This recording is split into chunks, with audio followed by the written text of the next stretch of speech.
Bahamas Air, you know what their slogan is? If you have time to spare, take Bahamas Air.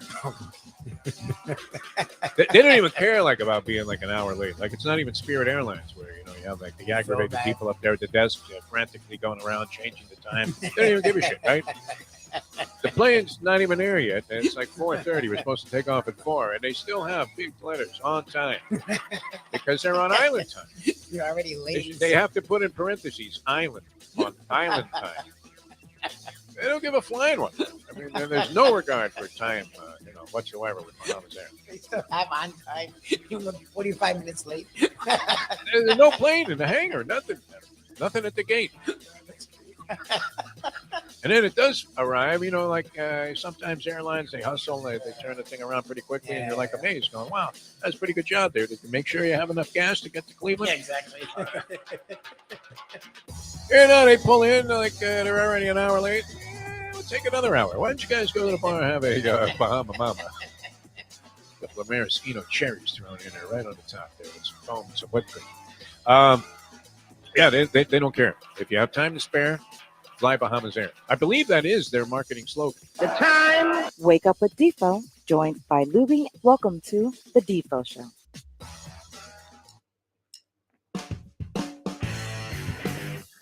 And a very pleasant good morning, everybody. Good to be with you here on the Defo Show. Excuse me. Good to be anywhere. Voice coming back a little bit. So it's better. It's a feel step good up. about that. I mean, it's not 100%. This has to be, I don't know, Mayo suggesting this schmutz might be COVID. I don't think so. I didn't take the test or anything. Didn't seem overwhelming. And if it is COVID, then COVID was nothing, except that it lingers on forever. And I've had these mild symptoms forever. I mean, wasn't it Joe Biden? He had mild symptoms of COVID-19. Now, I'm an old fart, and so, it should be even more impactful. But the thing just won't completely disappear. I felt fine all day yesterday. The voice was shot a little bit, but it's starting to come around. And I wasn't really that concerned about that because I wasn't feeling any ill effects. Had no sore throat.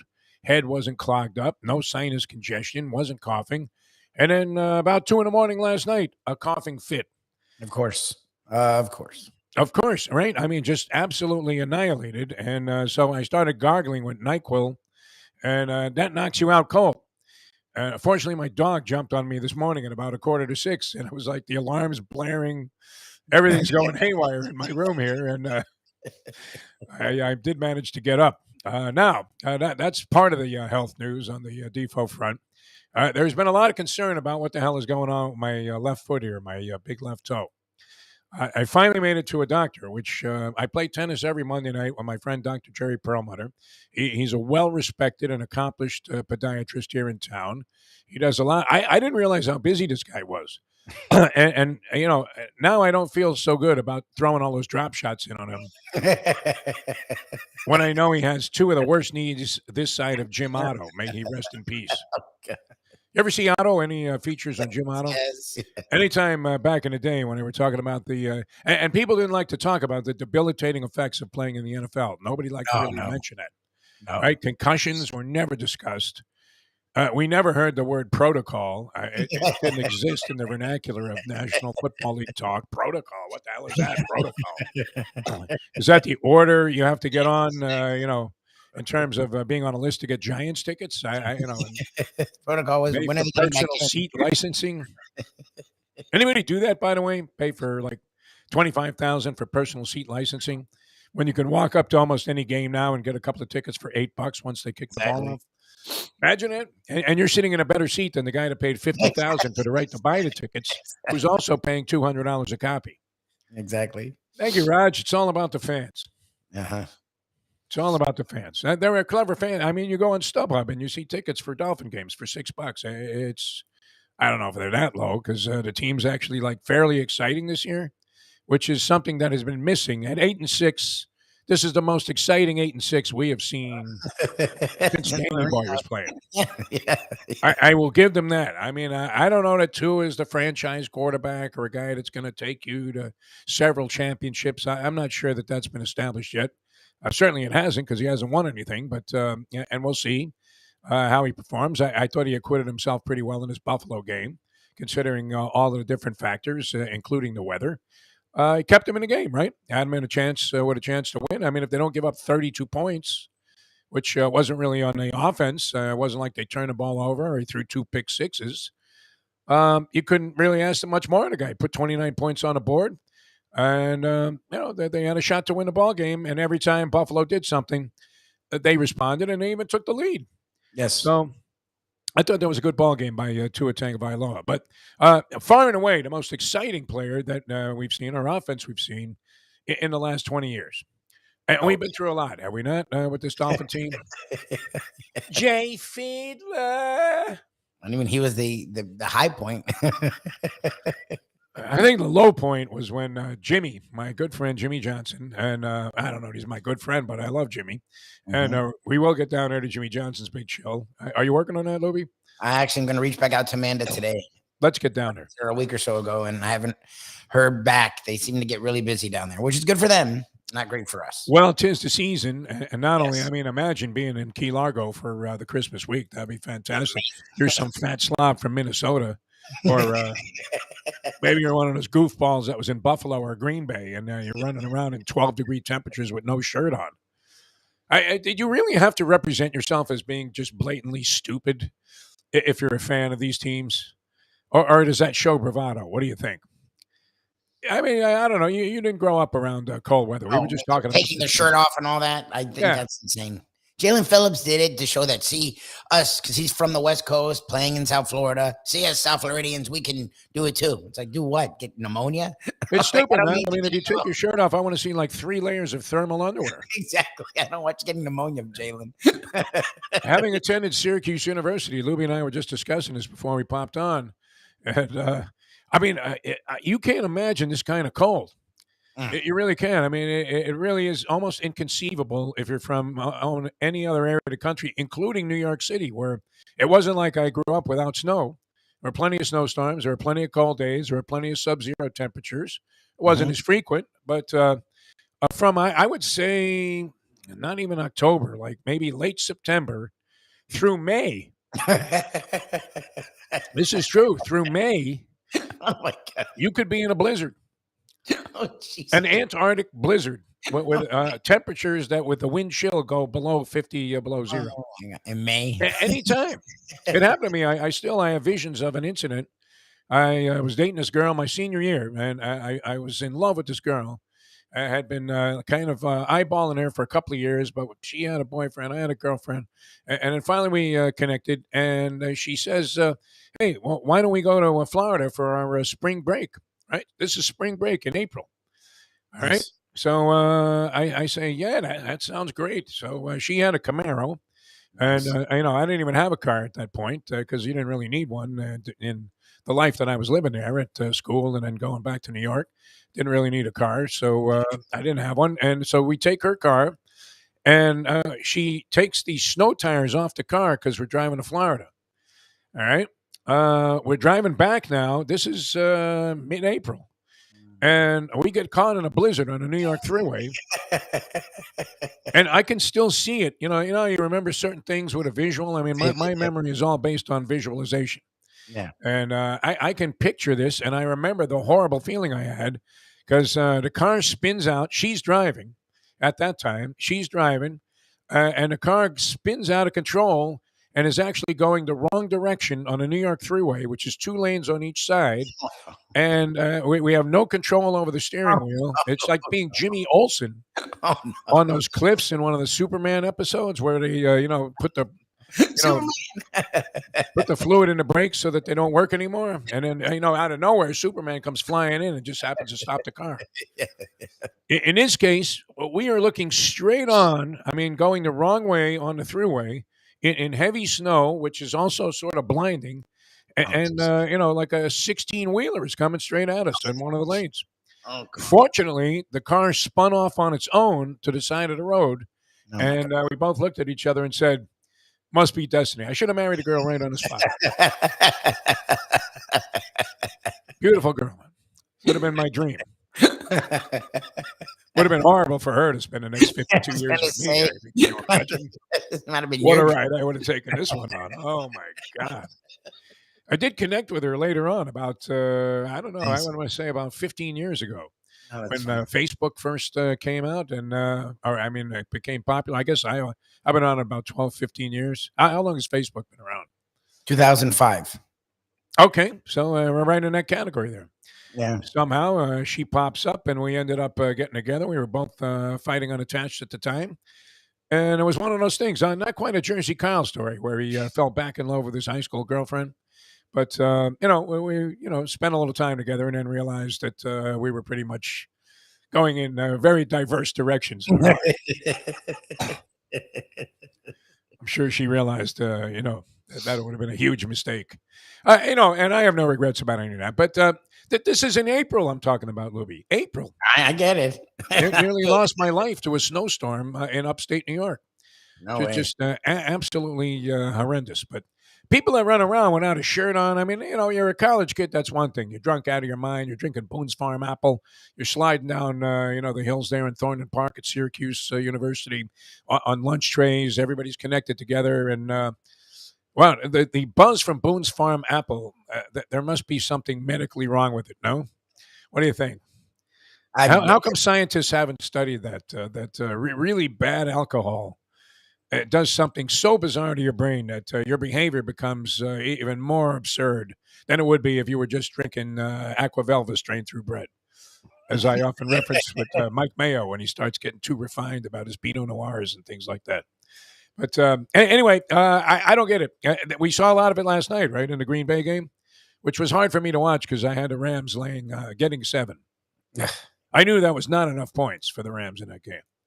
Baker Mayfield had worked a miracle in the previous ball game. They pulled it out against They beat the Raiders, right? 17-16. Yes. But the Raiders, maybe this is retribution and kind of a gift from the gods there that the Raiders got that game from the Patriots because they scored on a bogus play, officiating becoming again an overwhelmingly concerning element in the National Football League. How the hell? I mean, do they have any general philosophy about officiating games? What do you think? Should they not? There was always this talk about you need full-time officials. I don't know that the guy needs to be going to officiating school during a week, right? They're only working one game a week. Could you pick up a few things? I mean, maybe have a seminar here and there, or whatever, a general meeting on Friday of all officials and say, here's what we want to do, guys. Because all sports do that, right? Remember when baseball was emphasizing the park? That was ridiculous. And there have been times where, the NFL has been emphasizing holding. The NBA went through that when they wouldn't allow any hand checks. Yep, they got really tight on hand checks. Yep. Hand checks, right? There is not a single time in a ball game in almost any sport where you're defending somebody that you don't have your hand on them. Some kind of physical contact with the person, right? Maybe, you start out with the arm in the back or whatever. Yep. But, that's the way all plays begin, do they not? Now, we see wrestling on virtually every play. I don't know what they teach defensive backs in terms of coaching defensive backs. Now, I understand they're at a huge disadvantage. Receiver knows where he's going. They have blazing speed. They usually have a size advantage over the defensive backs that are out there. Yep. It's surprising. There was a guy, and I forget which game I was watching. It might have been last night. Did the Rams have a defensive back that's like 6'3" or something? I mean, Jalen Ramsey's decently tall. He's like 6'1", 6'2". Okay, and he's a very physical player. Very physical. He's very physical. But he's been having a lousy season by his standards. Yes. And Aaron Donald was out of the ball game also, and that should have been factored into the point spread. I'm not sure that it was because I believe he might have been questionable, much like I will be for the next 4 to 6 weeks. I was going to say like Defo. I haven't even gotten to the toe yet. And we're 17 minutes into the show.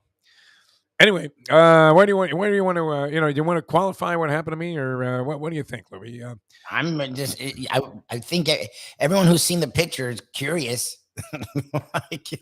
Well, I mean, it's not like it wasn't painful, and it's not like I'm some, guy that's, I mean, I have a decent threshold for pain, but, and I'm one of those people that believe it's always going to be okay. That's my problem. I always believe everything's going to be okay, including this. The podcast. No, not the toe. Oh, us. Oh, yeah. Well, good luck with that. My horoscope today actually was right on the money with this thing. Well, let me read it to you, Lubie, if I can find it I'm here real always quick. intrigued. No, I mean, it's absolutely perfect for what's going on I get right it. now. I don't know how they do it, man. It's like they're speaking only to me when they do this. I'm sure they are only speaking to you. Here you go. Now, and I was just thinking this. I absolutely came to this as an epiphany several times, including while I was just sitting there spacing out in the Bahamas. All right. Forget about the past. It's over and done with. Okay. So I can forget about the lovely Linda Acaster. Your one aim right now must be to gaze into your crystal ball and see what is likely to happen, especially on the work front, Lubie. There you go. Over the next few months. By all means, permit yourself a little bit of wishful thinking.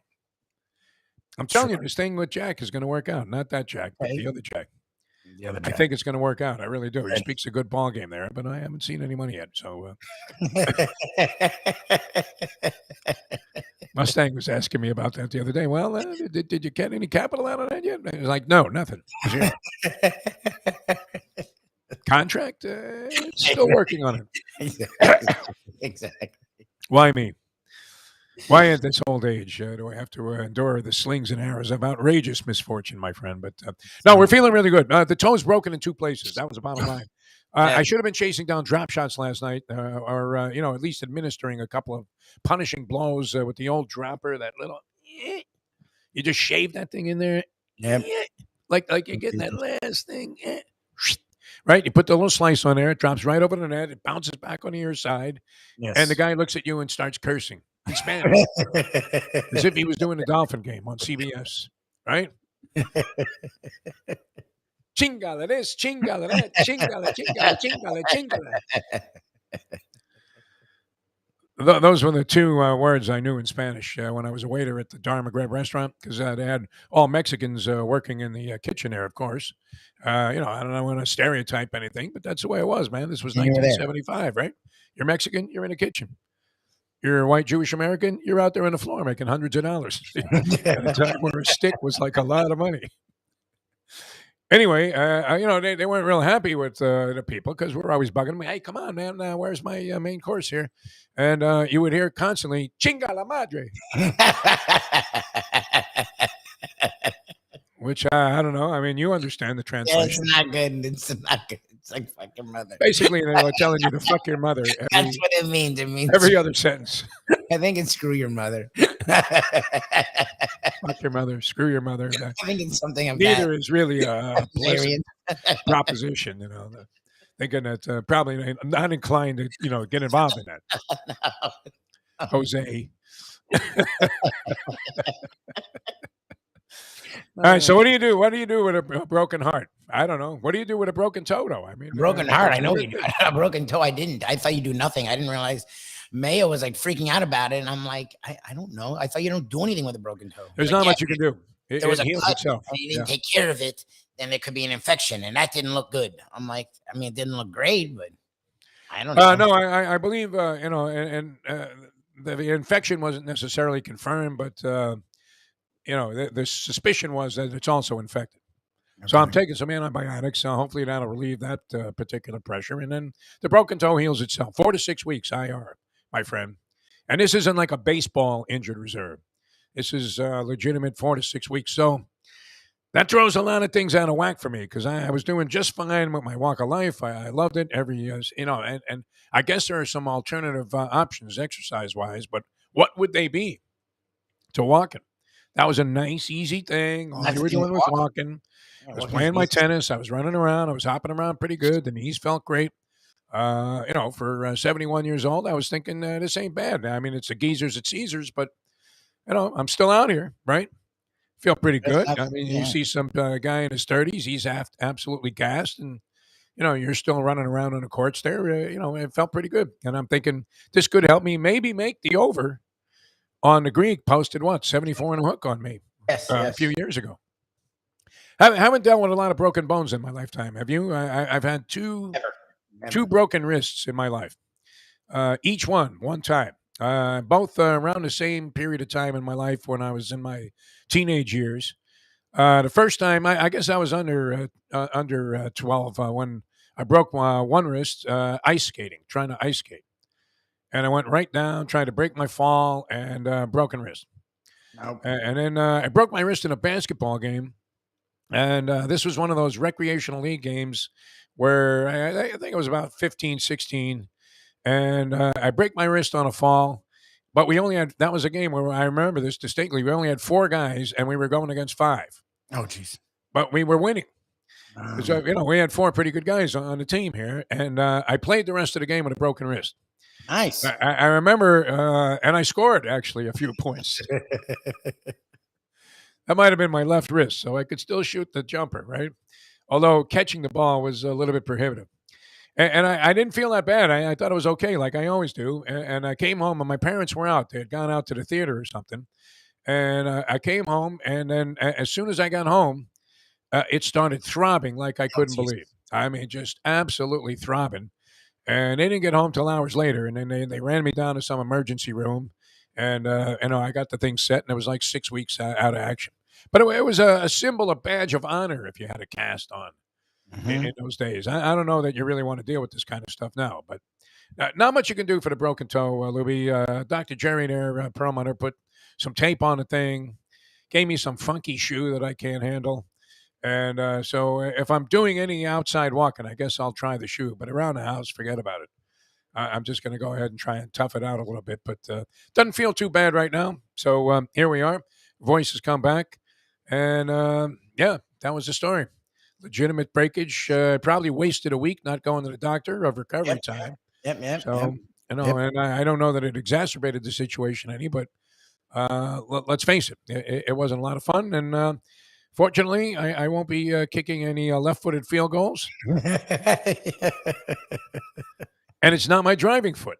There you go. That's good. So that's positive. There you go. So I can still get around a little bit, but very limited, my friend. I would have to think. I mean, you want to stay off this thing for as long as you can. Yes, please. As much as you can and see what happens. Now, what do I do as an alternative to my walking, though? I'm going to have to hit this local gym. The homeowners association fees are sort of exorbitant. And because of all this insurance stuff and having to have money on reserve, does this happen to you people, other places where you have a homeowners association? Okay. I mean, they juiced the rates by like 50%. We paid almost $400 a month at my town. I don't even want to mention this number. It just came up. Yeah. We were paying $800 a month before. Imagine it. They have like a $1,200 a month homeowners association. What? You would think that we were living at Mar-a-Lago. Yeah. And the money was going to the Trump campaign. What the fuck? What the hell? Oh, that's pretty high, isn't it? Yes. When I would tell people I paid $400 a month for a townhouse, they were like $400 a month. Oh my God, you're paying. Well, we're here by the beach, so obviously insurance, premiums and all of that stuff probably like super high. Yeah. I don't know what their legal bills are. They do keep the place great, but it's not like it's any, a real fancy joint or anything. So it would have cost $1,200 a month is what, like $15,000 a year just to live in a place that you own. It's nuts. Yes, that's crazy. Anyway, it's one of my few expenses at this point, so I can live with it. But so I they do have a gym here, and so what do I do? Because I notice my arms are starting to take on the look of grandma arms, which always, I mean, like you would see a guy at the beach and he just had like these flabby arms, and you're like, oh my God, look at that poor sucker. So what do I do? What do I substitute for the walking? Can weightlifting do it? I think pickleball. Pickleball? No, I wouldn't be able to do that. Pickleball looks like a really stupid game again. I know. It's just you swore you never used. You made fun of all the wheelchair people, and then you should have used a wheelchair. Should have used a wheelchair, no question. You made incessant fun of pickleball to then see you play pickleball. I think would be full circle. I was driving yesterday to go to see the doctor, and I drive by the Pompano Beach Municipal Park, which is a great facility, well kept. I mean, I couldn't say any more good things about it. Really a terrific aspect of this city. And, the tennis courts are immaculate. This guy, Kevin, is a groundskeeper there. He should replace George Toma as the official superintendent of groundskeeping in the National Football League. Nobody would ever slip or fall. Nice. And that's another thing, too. Do we have any unscrupulous personal injury attorneys out there? You still want to go after Atlantis. I did report this, but I don't know that there was any official report filed. Now, I mean, there should have definitely been some kind of warning about what was going on out there in the water. No, at least marking off with 2 flags, telling people not to walk into this area there because it's especially treacherous. Like Many people said that it has happened when I went through customs, and the guy said, "What happened to you, Gimpy?" I said, I told him what happened. He said, "It happens all the time, man. We get like 10 people a day tell us that's what happened to them." And they don't have like a pole. They don't have anything. Nothing, no flag, no marking. I walked right by the lifeguard who was half asleep. I mean, there weren't that many people. There were like 2 people in the water and 3 people at the beach at that time. Would you not have, if you were the lifeguard, you saw a guy walking in there, wouldn't you have said, "Hey, move over to your left before you go in," and put some kind of Why flag don't they there? say something? I don't understand them not. I mean, that's weird. They should say something. Hazardous rocks, Yeah. a sign, something. No When jellyfish. we were in Hawaii, you could do the California thing where you pull over on the side of the road because the seascape is ridiculous, and there was a bunch of rocks, and there was like 4 different signs: dangerous, dangerous, dangerous, dangerous, dangerous. I mean, obviously people still went on them because it was like a path, but that's on us. Like and they would give tickets. Actually, they would give tickets if they caught people doing it. So I don't understand not even having like at least I mean. Well, and I understand, not to reference the school, slippery rocks. And slime, because with the wave runners, Yes. anytime you were transporting them, you had to really be careful when you went to a launch somewhere other than one that you were familiar with, Yeah. because you could not only have yourself go flying in there and hit your skull on the cement, but your car could end up in there Yep. as you try to unload the jet skis, and then you're thinking, "Wow, my God, who said anything about seaweed?" And you can't see it, right? I mean, that's one of those things too, where I mean, you take one step and whoosh, Yep. there you go. So, well, what are you going to do? Shit out of luck is usually the way my story goes, and that's kind of where I'm at right now. But tremendous stuff happening. I mean, yesterday, a lot of discussion about that Dolphin game against the Buffalo Bills. We're going to talk to David Furones later on. He made his first trip to Buffalo, and I started talking about the weather in upstate New York and how treacherous it is. See, it might be fun the first time. When you think, I mean, you have, especially if you grew up here. But outside of that, it sucks. Did you see what happened after? They had a clip of Buffalo on the news yesterday. And after the game, I guess that snowfall that began during the 4th quarter left like 42 inches of snow in Buffalo. It's crazy. I remember traveling in the Northeast quite a bit, and it was a particularly bad winter. This was circa like 1992 or 3. I was doing Hurricanes basketball, and they were in the Big East. So they were always on the road, and they were on the road for long periods of time.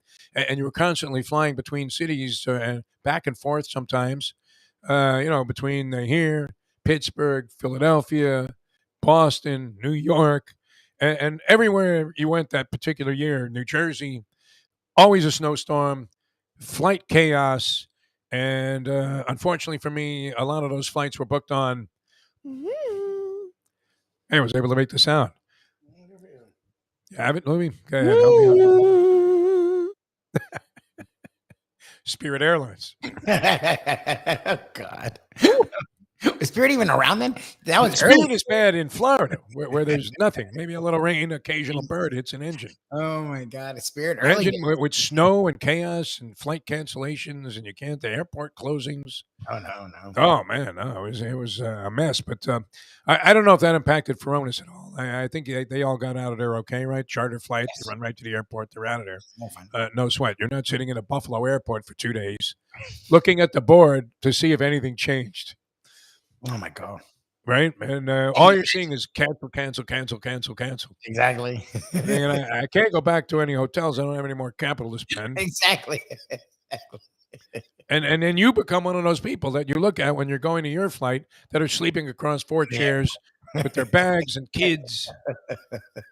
And all of a sudden, you're in the airport version of Skid Row. Oh, Jesus. Little tents. It's nuts. Actually, people probably could bring tents with the carry-on luggage. How do they do that? They have that little thing where you can't even fit your wallet in it, and that's how you measure whether your carry-on is too large. And then you'll see people get on. They got skis. They got this, guitars, amplifiers. suitcases that looked like trunks. Oh my god. And then, okay, no problem. They just wave them on through. Meanwhile, you paid $50 to check your bag. I was gonna say you. And then they weighed it. It was They 51 measured pounds. it. I told you to go fuck yourself. So, here's another $35, right? How come they always give you that curious look, too, when you're getting your boarding pass? And did you prepay for that bag? Oh, yeah, sure we did. Then they look, man, doesn't show anything here. Hey man. Can't get away with anything, right? Yeah. You're at the mercy. I mean, you talk about being in front of a judge like Brittany Griner, Exactly. where you know you're going down. The airline force. They give you that look, right? And it's Gestapo style, too. I mean, they rule. Yes. And if you say anything, you start bitching, man, okay, 6 security guys. No, they didn't do it. Yep. 100%. All right. So we did discuss it. So we'll get back into this. We'll get into this NFL thing because it's wild with the extra team. So I keep forgetting they added in a team to the I do playoffs. too. Yeah, I forget that there's 7 because when the Dolphins were 6 and the Chargers just overtook them, I'm like, oh shit, are they out of the playoffs? I'm like, oh wait, there's 7. Now the 7th would play like. If you're going to do that, though, do you definitely accord a spot automatically to a division winner, even if you're in a horrible division? Yeah, see, that's what sucks. I mean, this happens in all sports, so you really can't complain too much about it. It's cyclical. Once in a while, you get a really bad division that's sort of perennial there for a period of time. But I mean, I can't complain. I hear the Bucs 6-8. They're horrible. They're not even entertaining to watch with Brady. Nope. Unless you don't like Brady, which I like Brady. It's not like I don't root for Brady. Should he have retired before this year? Yes. Maybe. I mean, is he any worse than a lot of quarterbacks in the league? No. No. Is he Brady? Doesn't look like him. And it isn't as if he doesn't have people to work with, right? I mean, look at this receiving core he has. Tremendous. Yeah. Is it offensive line? They had, I guess, Wirfs was out in this last game. Tristan Wirfs, so I thought the Dolphins should have drafted. It turns out to be a terrific offensive lineman. Yep. That was Wirfs. I wanted Wirfs over Tua, right? I don't remember what year it was, but you did like Wirfs. You saw it was like your Devin Booker. You saw like a pre-draft workout, and he was like 6'8", 350, running a 4.6 or something, and you're like, who no, I knew nothing about Wirfs. I did one of those Joel Bushbaum things that we used to do when Joe Zagacki and I were putting together pre-draft material for like our 80-hour draft show that we had on WIOD, where we did a feature on anybody that might be drafted. We had one. We had a cart. I mean, that was back in the days when you had these old 8-tracks, and you would shovel a cart into a machine, and that's how you played the bit, the sound, the audio. And we had a cart with John Blutarski, a 7-year veteran. Blutarski. Little slow mentally, but has the physical tools to be a good one. Okay. We'll believe you. We wanted to. Well, it was all cliches. I mean, you talk about cliche city. I mean, nobody knew anything about any of these guys, as evidenced by the fact that even the top scouts in the league are often buffaloed, no pun intended, by what they see on the college level. And, especially when it comes to quarterbacks, how badly wrong could they be? Time and again. I mean, once in a while, the guy pulls out a gem, right? You would have to say, what was Josh Allen, like the 4th quarterback taking that draft? 7th. Oh, number quarterback in that draft, he was, I think, was he the 3rd quarterback? Yeah, because it was Mayfield, Darnold, and then him. It was that first round. They also had Rosen and Lamar Jackson, but he was the 3rd guy. Lamar Jackson, I think, went in the 3rd round, didn't he? I mean, what wasn't he a late round? Lamar Jackson was late 1st, early 2nd. I think he was end of the 1st round. Lamar Jackson. And Rosen was early. So how dead wrong were these scouts? How blind were these guys? Who's scouting for these teams? Stevie Wonder? You really have to ask yourself. I mean, does anybody know how to measure potential and how it transitions and transforms into being a professional from the college ranks? Very few people. I mean, Mahomes was like the 10th pick. Mahomes, Mahomes, no one ever thought about him. He flew boards because they're like, wow, that guy has a friggin' cannon. We were supposed to have him on with us. We had Steinberg raving about Mahomes, and then he was going to join us, and we had to take a flight out, so we didn't get to sit down with him. But he was just like a dude. It wasn't like until that point, he was barely a 1st-round pick, and then right around the draft, he flew up the draft boards. But who was Steinberg trying to sell us that 1 year in Minnesota? Was that Drew Lock? No, not Drew. It was like his first client back. The guy that the Paxton Lynch. He was all over Paxton Lynch. He loved Paxton Lynch. Oh yeah. Paxton Lynch. He loved Paxton Lynch. That was his dude. But he had been out of the game forever, and not Yes. Lynch, but Steinberg. And Yes. obviously, he's told his story many, many times about his bout with alcoholism and fall from the very top, the pinnacle of where the business is, all the way down to the depths of despair and broke and came back. But his first client was Paxton Lynch. Yes. And fortunately for him, his second client was Mahomes. Yes, 100%. And then Tua. He actually had a nice run after Paxton Lynch. He got Lynch drafted in the first round. That was like the impressive thing. And Lynch sucked. Lynch was horrendous. Horrendous. Where is he today, Paxton Lynch? Pumping gas? Yeah, Where is he? He was on like an XFL or a USFL roster, and I don't even think he's there anymore. No, he's horrendous. Now, do we suck up to Steinberg? Oh, yeah, hey, Paxton Lynch looks like a pretty good. No, we didn't. Not with Lynch. No, not with Lynch. I think we both made a snide comment after Steinberg got up from the interview and said, "Man's lost it." 100%. He's a little weird anyway, Lee Steinberg. He's very weird. Is he a strange cat to interview? 100%. He had great stories, but his face, I don't know whether he did have alcoholism and he fought it, so good for him. And he's had, I think, a lot of surgeries, but his face does the Jerry Jones thing where like it doesn't move. Like that's my problem with him. Like he doesn't. When he smile. smiles, he passes gas. Like you see the people that are behind him in the entourage sort of backing up from the desk. It's just like... The adventures we went on, Lubie. You really got an education during that whole thing, didn't you? I mean, Radio Row, for all of the people that knocked that at the Super Bowl, nothing like there's nothing like it in terms of really getting involved and finally understanding all of the idiosyncratic things that go on in the sporting world with people as well. I'll give you two guys I never thought I would see in these kind of jackpots, right? Maybe, I don't know, Willie McGinnis. Doesn't he seem like he, was sort of a we've had a cool cat? Yeah. Like, dignified a little bit. I mean, I don't know how refined he was. A monster player, obviously. He was tremendous with the Patriots and was part of that whole thing that we always talk about with Belichick, where he's willing to let go of Willie McGinnis while he still has shelf life because it's more practical to perpetuating what it was what they were trying to accomplish being a championship level team. As much as it looked like a bozo move. How do you let this guy go? You should sign him for any amount of money, but he would never compromise the Patriots' opportunities against the salary cap by keeping a veteran on who he had an affinity for, who had a good run in New England. And that was he'd done that many times, right? And would trade these guys for draft picks. Willie McGinnis, he did that whole. He did it with Vrabel. He did it with all of them. Even Brady. The only reason Brady said was Brady would take less. When guys wanted to get paid, he's like, "Okay, see you." Thank you very much. Yep. But we met him a couple of times, right? I think we had him on a few times, Willie McGinnis, either in phoners or in person. Can you see him going in with like a gang of guys and just knocking the shit out of some guy in a nightclub? He just got popped for that. And then Amari Stoudemire, didn't he become like this devout Orthodox Jew? Yes, and he had just gotten a master's. Like that day, he had just gotten like a master's degree because he's become this erudite, intellectual. Became an assistant coach. Could you slug a little Lubie? I mean, especially a daughter, like in the face. I don't know. I'm all about discipline. I've never heard of the face. Like no one hits their kids at all these days, but if you do, it's on your ass. I don't know. It's a little kid. I can't even imagine. That's not my game. Never was. I don't know anyone that does it, but I'm just saying, like, we grew up and it was threatened, and my parents even threatened. They never actually went through with it, but they always threatened it. But it was never toward your face. It was never violent. It was always more of like, yeah, whatever, Dad. Got a couple of spankings from my dad, but he did it very reluctantly. Yeah, exactly. He was almost apologetic. Vicious. They're like crying. I think my mother washed my mouth out with soap. I think she should have used Clorox. I was going to say she should have had it on standby. Obviously didn't work.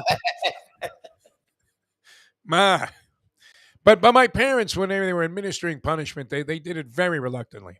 Yeah, obviously. Yeah, I mean, it wasn't really their game to punish, my brother and me. My brother was a bit of a problem. I pretty much just did my own thing. I was always happy, and just wanted to go outside and play ball all day. That was my thing as a kid. So I was inclined to create far less problems at home. Mm-hmm. But for whatever I did, I do remember being punished a couple of times. That was back in the days, though, where a teacher could whack you with a stick, and you really couldn't say anything about it, even if they weren't like some obnoxious, God-fearing nun.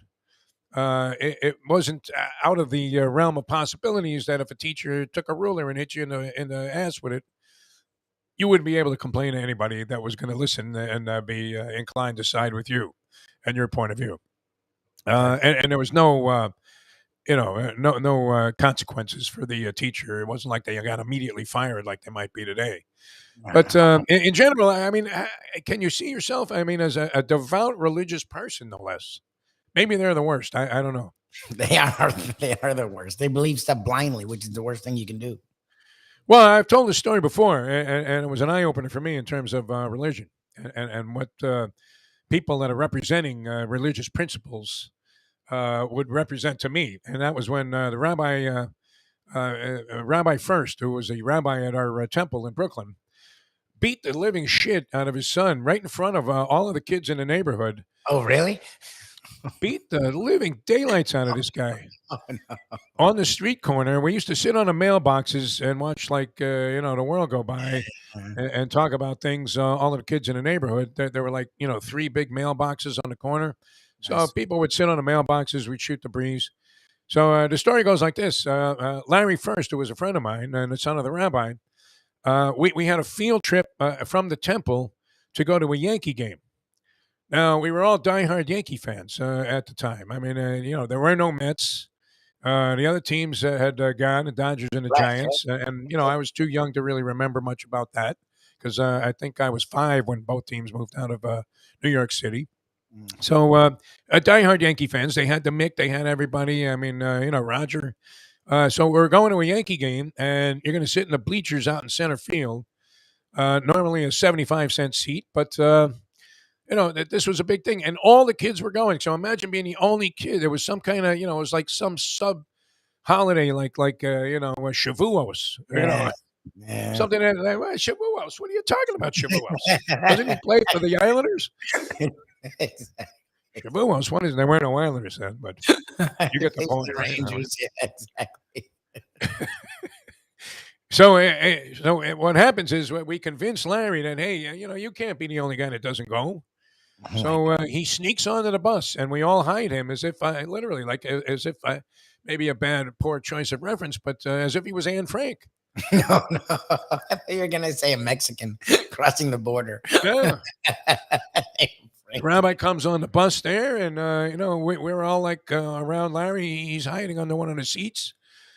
During the game, he was never detected. And then later, the rabbi found out that Larry had skipped school when the report came. And obviously, he had gotten to the game with us and literally came out and just beat the shit out of this kid right in front of everybody. That's crazy. And I thought, I don't know. I mean, I'm not buying those bar mitzvah lessons so much anymore. Exactly. Rabbi First. I mean, am I really getting closer to God, or am I getting closer to a wretch like you? Exactly. Beat the shit out of this kid. Then he was grounded for like a year, and you just accepted it. May as well have just sent him to a Russian penal colony. Unbelievable. So anyway, that's my thought. Stoudemire, what happened there? I don't know. How do you punch a kid? I mean, literally, your own kid. How do you punch him? I daughter, know. too. Well, what could she have done? Like, how old is his daughter? I guess his daughter could be older. She had disrespected her grandmother. Okay. Look, kids pitch fits. I mean, you get some wild teenager, you may experience this. I was very lucky with my one son, Jesse, was a very easy kid to take care of. Yeah, I presume. And he's done everything on his own. He's made a nice life for himself with a bright future. I couldn't be any more proud of the kid. But I didn't really have to deal with too much in the way of discipline. There was one time I found out he took some ecstasy. I wasn't a big fan of that. I don't want a guy warping his mind out on psychedelics, but look what it did for Aaron Rodgers last night. Yeah, there you go. He must have popped the mushroom at halftime. All of a sudden, he's 6 for 6, and the Rams are buried, and that was it. All right, let me tell you about Hialeah Park. A lot of things going on, and boxing coming up. Somebody asked me about that on social media. Is there any boxing going on in town? Hialeah Park would be the place. Coming up in February, we'll have more details on that. A lot of good prospects on the card here. I can't remember the name of the guy. I asked Frankie about this. That was on the undercard of this David Morrell fight. Oh, the fight the last time. Those were nuts. Well, this was a fight on Showtime. David Morrell turns out to be, just an outstanding. There's always debate as to who was the best boxer among the Cuban defectors. Okay. Right? You've had this discussion with Shirley many times, no doubt, right? All the time. Yep. That's us. You're sitting around with Howie Lubitz and you say, hey, Dad, who would you say was the best among the Cuban defectors? I always want my dad to be another name. Why do I think it's Howie Lubitz? It's Is there a Robert. Howie Lubitz? There's no Howie Lubitz that I know of, but they may exist. I love your dad, by the way. He's great because he had you, right? He did have me. I would think that there might have been an occasion to slug you. My dad made me. The reason I'm a lunatic is because of my dad. My dad's the biggest lunatic ever. Really? He behaves like you do during... Oh, but you don't do this so much anymore. He's worse. He eggs me on. He's the one that eggs me on. He calls me in the middle of the game and he'll be bitching. I'm like, Dad, they're up 15. But you have come, I think, because of your association with degenerates, even being on the periphery of degeneracy. We're doing this. It's hard to still be this. You realize, look, you're going to take tough beats. That's how it goes, right?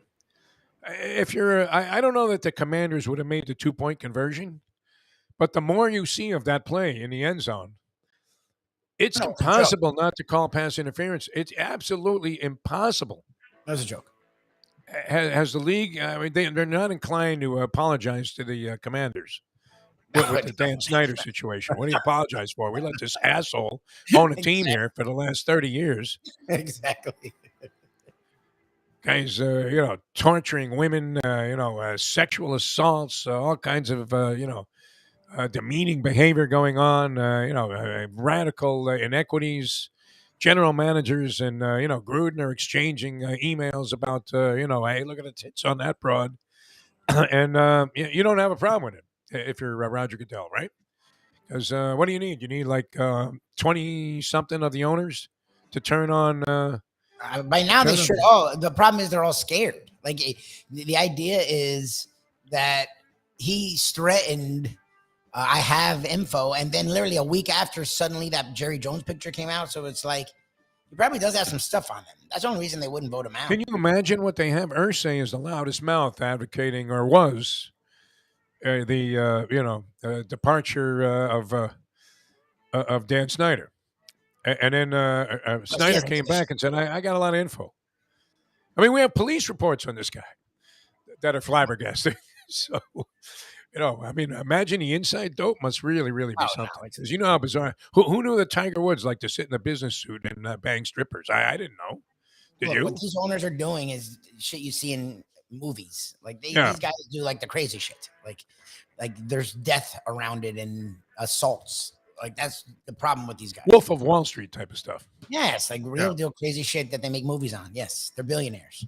All right. Anyway, if they wanted to entertain themselves, they should go to Hialeah Park. I was going to say you don't have to worry. Everything's on the up and up at Hialeah Park. I've never had to look very much on the up and up. People winning jackpots, all kinds of good stuff going on. Check them out for the holidays. Hialeah Park, your favorite Vegas style games, poker, exquisite apps. We got to get Mayo down there to play some poker. Yes. And champion simulcasting room, of course, dynamite for any kind of punching away on the ponies. Boxing coming up, a lot of specials coming up for the holidays. Generous allotment in the rewards program, one of the outstanding rewards programs in any casino or gaming entity that you'll find anywhere in the world. And we love the people there. They're really like family to us. And we love to represent the great people at beautiful Hialeah Park. Check it out for yourself. You're going to love it. All right, coming back with more here on the Defo Show. We'll get a little more deeply into Buffalo and the Miami Dolphins with David Furones of the South Florida Sun-Sentinel, one of our favorite guys, come on the show. You discovered him, Lubie. Sure. You really did. And then he made a monumental, just a meteoric rise right to the top there until Perkins came along out of nowhere and became the lead guy. But David's right there, man, typing away and coming up with great articles and great stuff. And I forget sometimes, when you have a beat writer on, how much minuscule detail beat writers had to subject themselves to trying to uncover. Right? When you hear even when we have like Scoop Skolnick on, who's got that beat writer mentality. Yes. And he's arguing back and forth with Winderman about how many minutes Duncan Robinson should give up, because he can't play any defense. Which has he become persona non grata? I mean, what happened to that guy? He's barely involved. And when he does crack the surface, it's not much. The last few games they've He needed. looked like he was going to be excellent, didn't he? Didn't he look like he was going to be like the poor man's Larry Bird? This guy. I don't know about that, but it looked like he would be better than like Sue Bird. I mean, Steve somewhere Novak. between Sue and Larry. Like, look, he was going to become a guy that you could actually play. It looked like he was going to be what Strus is, where he. You didn't think he would be like Admiral Bird, like totally useless to a basketball team. You thought he'd find his way, and it's been the opposite. Seems like a decent guy. I mean, you're rooting for the guy. All of a sudden, he's in basketball purgatory there, down behind the 13th man on the bench. I think he's sitting behind UD. Is he not? I mean, UD started the other day. Did He you know played, that? the other day when he had like started 3 the guys. Huh. I wonder if he had broken his wrist, if he would have kept playing just like I did as a stupid kid. 100%.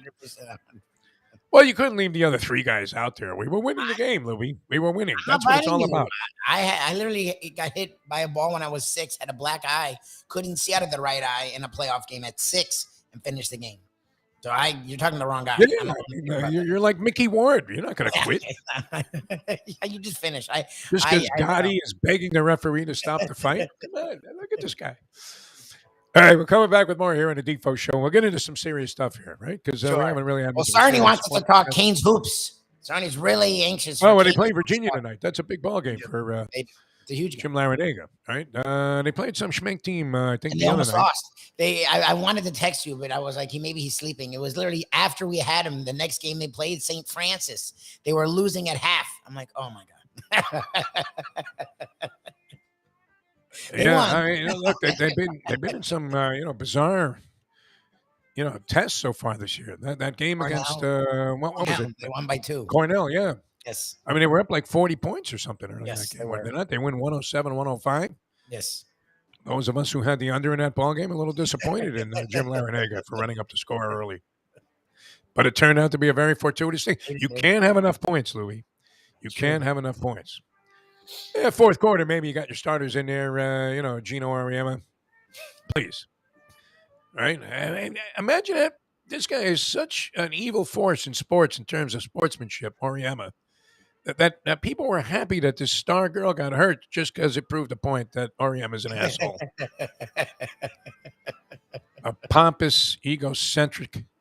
No, and I used to like Gino Auriemma. I still kind of do a little bit.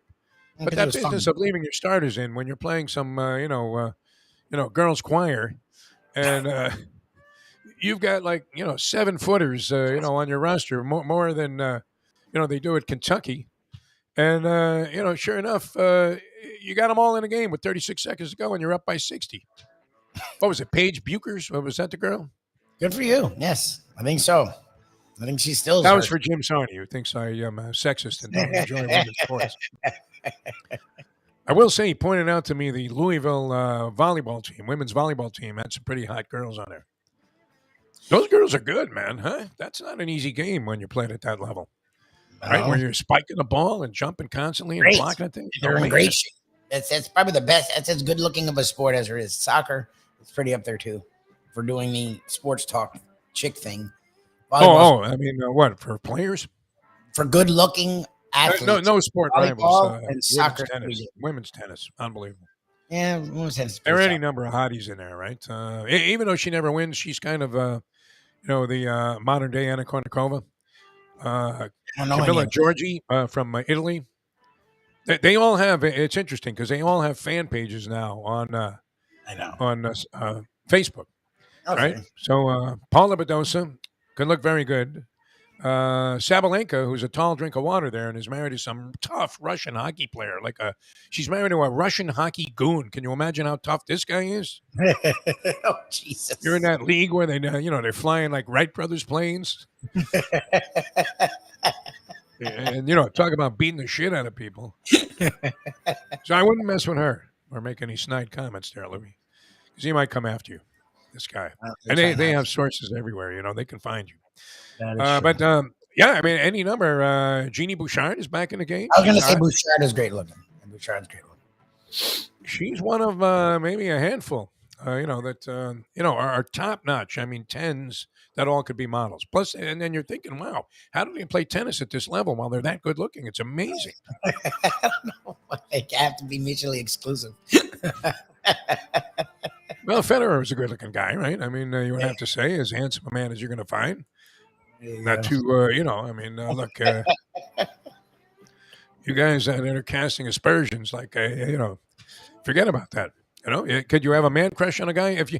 I remember, and every guy wanted to have Greg Louganis's body or Bruce Jenner's body when those guys were at the top of their game. Everybody, right? You wanted to be on the Acapulco cliffs, just with like a perfect set of abs, and diving off there, and the guy had enough definition up top that you're thinking, my God, Man's man. right? This is the kind of body I wish I could aspire to, instead of this one. I was gonna say, well, I mean, like you're one of those Joe Palooka dolls, where you hit the thing. Remember the thing? Did you ever see one of those? And it was pear shaped. And a partridge in a pear tree.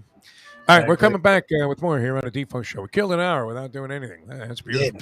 Good job by you. Who says this is tough? We have no audience, but no. That's the tough part. Thank you for tuning in. Is anyone watching? People want serious sports talk, man. I was watching Stephen A. Smith yesterday, and I was amazed how many things that these guys could be screaming about. And then they had the roundtable on another show. I happened to catch the two ESPN shows that run at like 9 and 10 o'clock. Yeah, the Get Up nonsense, yeah. Get Up with Mike Greenberg. There's like 8 people. They had Orlovsky. I like Rex Ryan. I do. I know a lot of people think he's an asshole. I like Rex Ryan. He's a reasonably decent commentator, maybe a little cliche inclined for a guy that could be, telling stories all day long if you wanted to. And that was something else. I mean, this whole thing with color analysts now and paying $100 million to have a color analyst on your broadcast. And they're diving all over each other to hire guys that I think are stiffs, a lot of them like Aikman. Where is the color aspect of this? I mean, it seems like every comment is some technical thing, which is fine. I don't know. Do I really need to see? I mean, it's two fat guys wrestling on the line of scrimmage, and the one guy finally spins in the right direction and falls on the quarterback. You're like, oh, look at that. What a scheme. This Wink Martindale, I thought he was a quiz show host. That's the names of some of the guys. It's great. The Jim Bob Cooter. It's like they say it legitimately. And that's the only thing they say, right? Madden, I mean, it was great at that. He say, hey, look at that. Two fat guys are, sumo wrestling, and, the one guy happened to fall right on the right spot. But where's the color? I don't know. Does anybody inject any colorful commentary into these games at all? I mean, no. I hear none of it. Do you? No, I mean, it's crazy. The Manning. Absolutely meaningless blather, right? Yeah, the Manning cast. The Mannings are the only ones that do it. No one else does. Everyone's like, even Romo just is. I can't. Romo's just babbling now, man. He's just babbling. Like Nance, you can just see Nance going, okay, so making this and that. Like he just tunes him out half the time. Nance is happy. All these other, but he's got double barrel shotgun action going in the bullpen right now. Did you see who was doing one of the network games on Saturday? Ian. Was it Ian? Noah Eagle. Oh, Noah. His son. Oh, wow. Oh, yeah. Shoot. Look at Noah. Okay, good for him. He's doing one of the NFL network games. I think it was the first one. It was Noah Eagle and Burleson.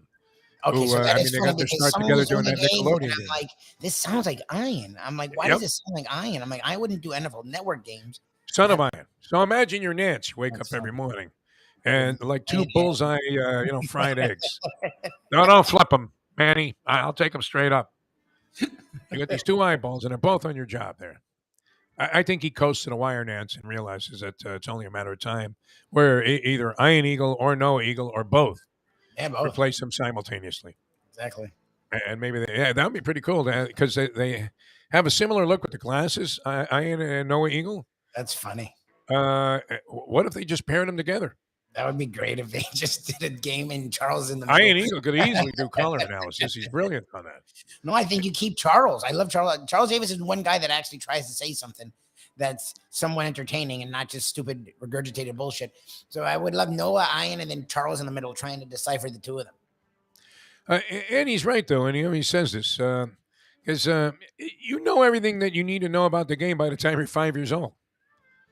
Do you ever sit there and go, whoa, I didn't know that? Oh, no. When Troy Aikman points out, that some guy, flip-flop positions there and they ran a stunt. No, you've seen it like your whole life, going all the way back to Ray Scott. right? Star, dollar, touchdown. That's all you needed. Let's blather. I mean, but then again, where would we be if we didn't analyze? I was going to say. The Get Up Show, though, they're all frantic about everything. Frantic.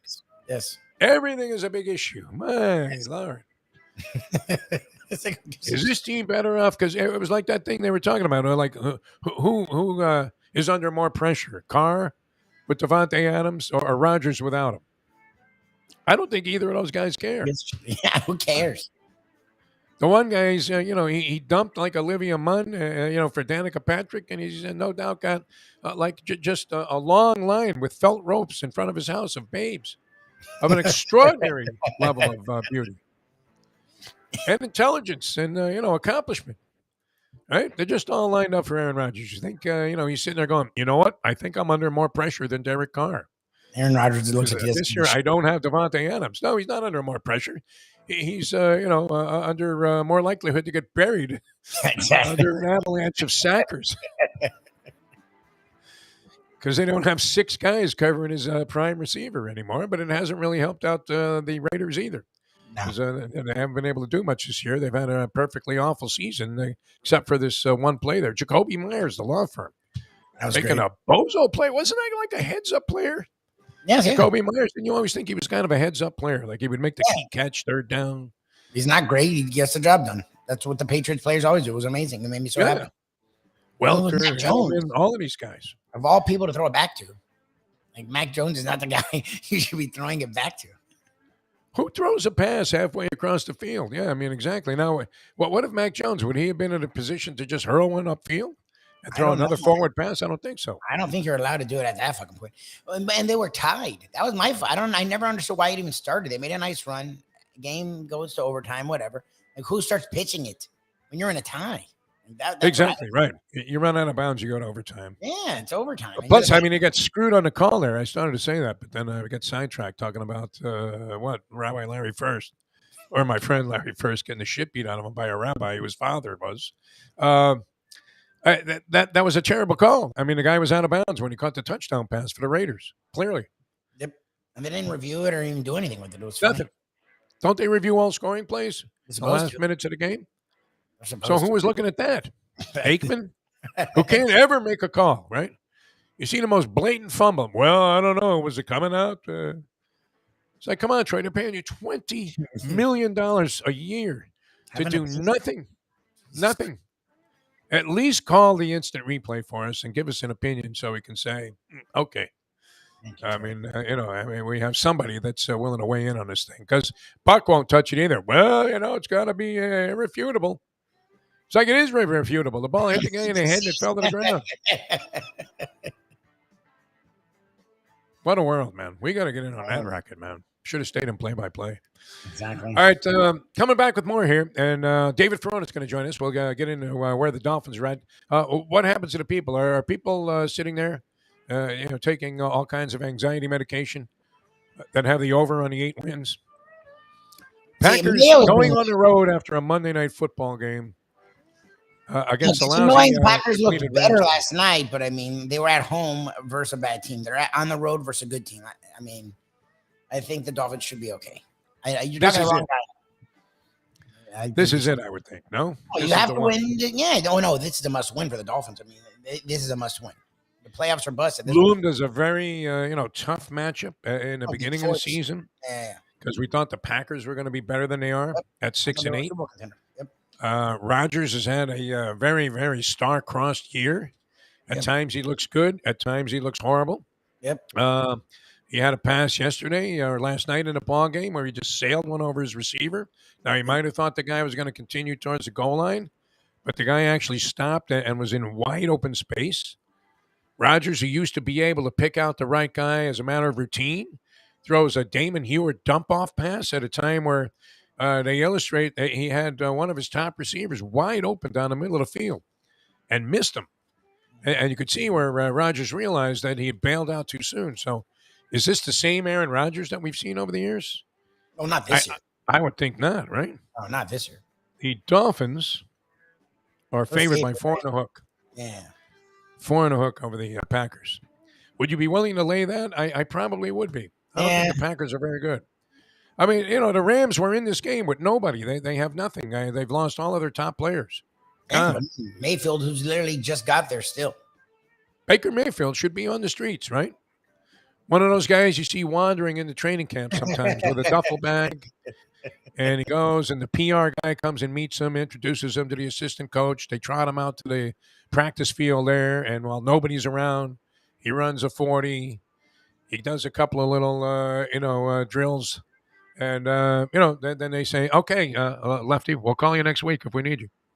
And that's it. And then he gets on a plane and goes to Detroit and does the same thing for Dan Campbell. That could be Mayfield, right? I mean, literally off the scrap heap. One of those guys that Chris Greer was picking up, that were driving UPS trucks. And Greer would be in a gas station going, hey, nice move there. I like the way you got out of the car. You want to play offensive line? Okay. You're our right tackle. And that would be that next week against the Patriots. It was great. All right, we're coming back with more here on the Defo Show, South Florida Live. Thanks for tuning in. I'm Jeff DeForest. That's Mike Louie Lubitz. We've already established that. David Furones is going to join us in a few minutes here. We'll get into the Buffalo Bills game and also what's ahead for the Miami Dolphins on the schedule. Right now in New York, they're giddy. All their teams are hot, huh? Knicks 7 in a row, quietly. Lubie, quietly, because you hate the Knicks. Knicks have won 7 in a row. Wow, good for you. 7 in a row, and I think most of those are on the road. Rangers 7 in a row. Rangers skating to a 7-game winning streak. Nets, I think, have won 5 straight, something like that, playing some good basketball now. Kyrie Irving with that game-winning shot, and all of a sudden he seemed like a human being again, didn't he? Yeah, we'll see. He hits that three-pointer at the buzzer there to win a ball game, and nobody mentioned anything about anti-Semitism in the interview. Exactly. Would that have been your first question? No, not now. I mean, it's past a little, and let him breathe a little. Right, he hits a game-winning shot. You run over there. The interview comes after the game, and why do you hate the Jews? If anyone had any balls, would have thrown that at him, right? While everything's good, and he's doing nothing Sexy, wrong. hot female reporter that comes over. Kyrie, Why do you hate the Jews? tell us about your journey. You summarize very easy, Susie Colbert. Why do you hate the Jews? Imagine the producers in the ear there. I had a guy, try and throw a question at me, and I was interviewing Zab Judah. You know the boxer Zab Judah? He was good for a while.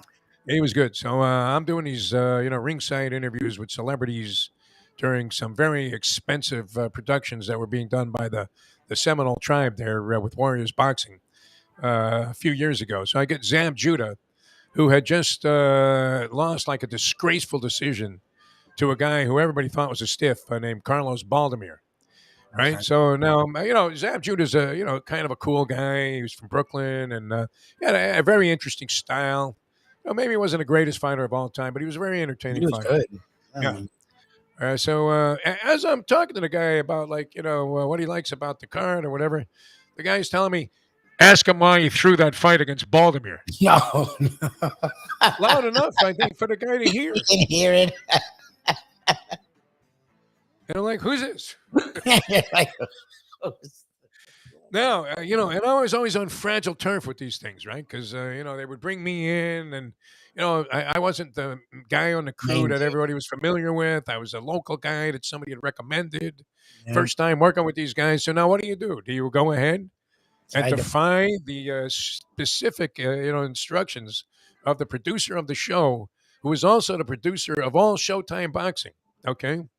They bring in this crew and, go ahead and throw another softball at Zab Judah. What do you think I did? I think you probably found a way to bring up Baldomir, but not exactly how the douchey guy wanted it to. Right. I didn't say you threw the fight.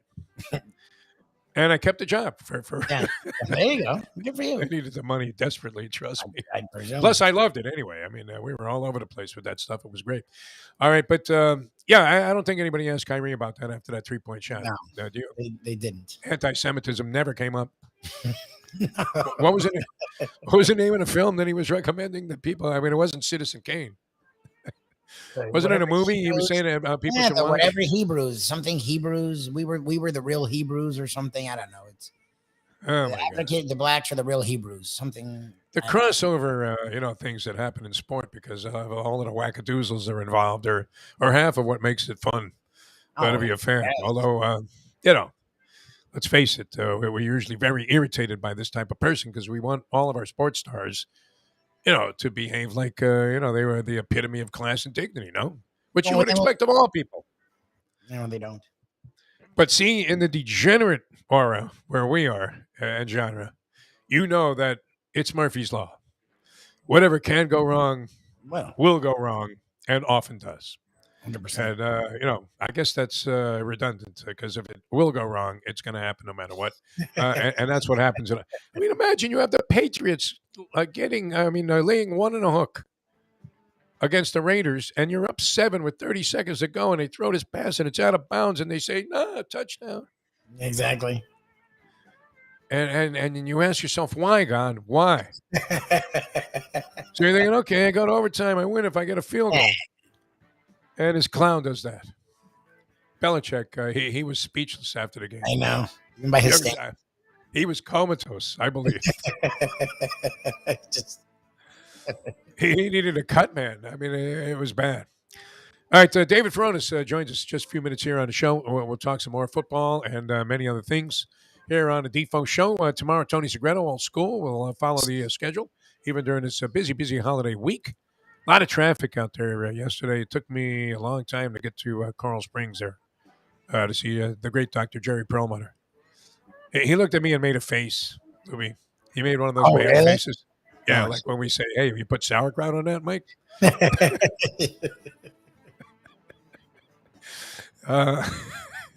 He just said he should have come in a week ago. Oh, Jesus. Oh, God. That's not what No, really, I was sending him pictures, so we thought maybe it was nothing. Unfortunately, that was not the case. Holy Luke Rosen, man, though. I mean, the toe. Man. And your big fear is somebody's going to step on it. Yes. I know, really. I mean, what is that called? Is that a certain type of itis? Fear of having somebody step on his foot? I'm sure it is. Look that up. What could that be?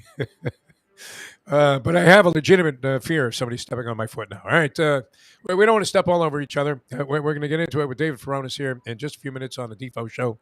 Back with more in a moment. Now that. The time. 8:15. Ponies in Style at Champions, the outstanding simulcasting room at beautiful Hialeah Park. Yes, the grand old lady of thoroughbred racing has never been more vibrant, and you can wager on the races from the top tracks around the country while enjoying a cocktail at the Brass Rail Bar or any of the fine food served throughout the facility. If poker is your game, you're covered in style, and you can play all your favorite Vegas-style games, including blackjack, craps, and roulette, in Hialeah Park's sizzling hot casino.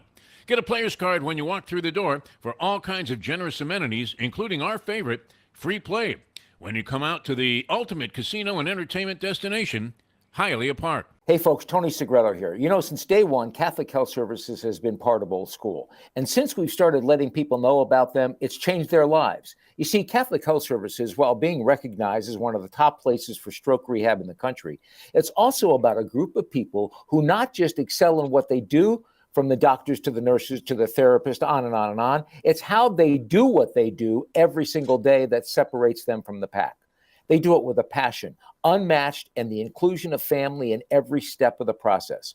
Trust me when I tell you this. If you want the best, unmatched rehab with a special group of skilled, caring people, there is truly only one place, and that one place is Catholic Health Services. These days, we're all looking for comfort anywhere we can find it. Thank goodness for Landlubbers Raw Bar and Grill in the Plantation location, because they are making sure you are as comfortable as possible. First of all, they're not only open for delivery and pickup. All you have to do is go to landlubbersbarandgrill.com for both pickup and free delivery. Their hours have changed a little bit. Monday through Thursday from 3:30 to 10, and Friday, Saturday, and Sunday from 11:30 to 10. You're going to have the best wings in the world. You're going to have a great burger. You're going to have their amazing soups. Again, Landlubbers, Raw Bar, and Grill. It's nice and easy. Just go to landlubbersbarandgrill.com for both your pickup and free delivery. Thank goodness for Landlubbers for making you always feel right at home.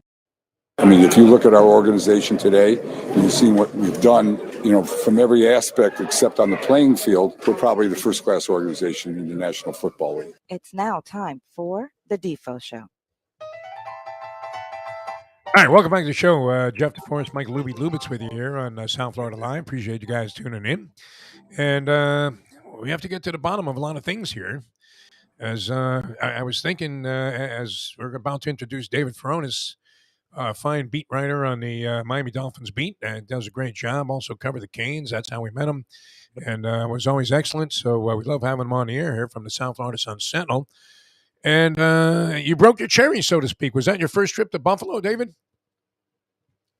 That's right. First time in Buffalo, first time driving in snow over there. Oh, Jesus. So quite an experience.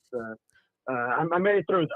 Was it the driving snow? Like, was it the snow that we saw in the fourth quarter? Like, what kind of snow are you driving in?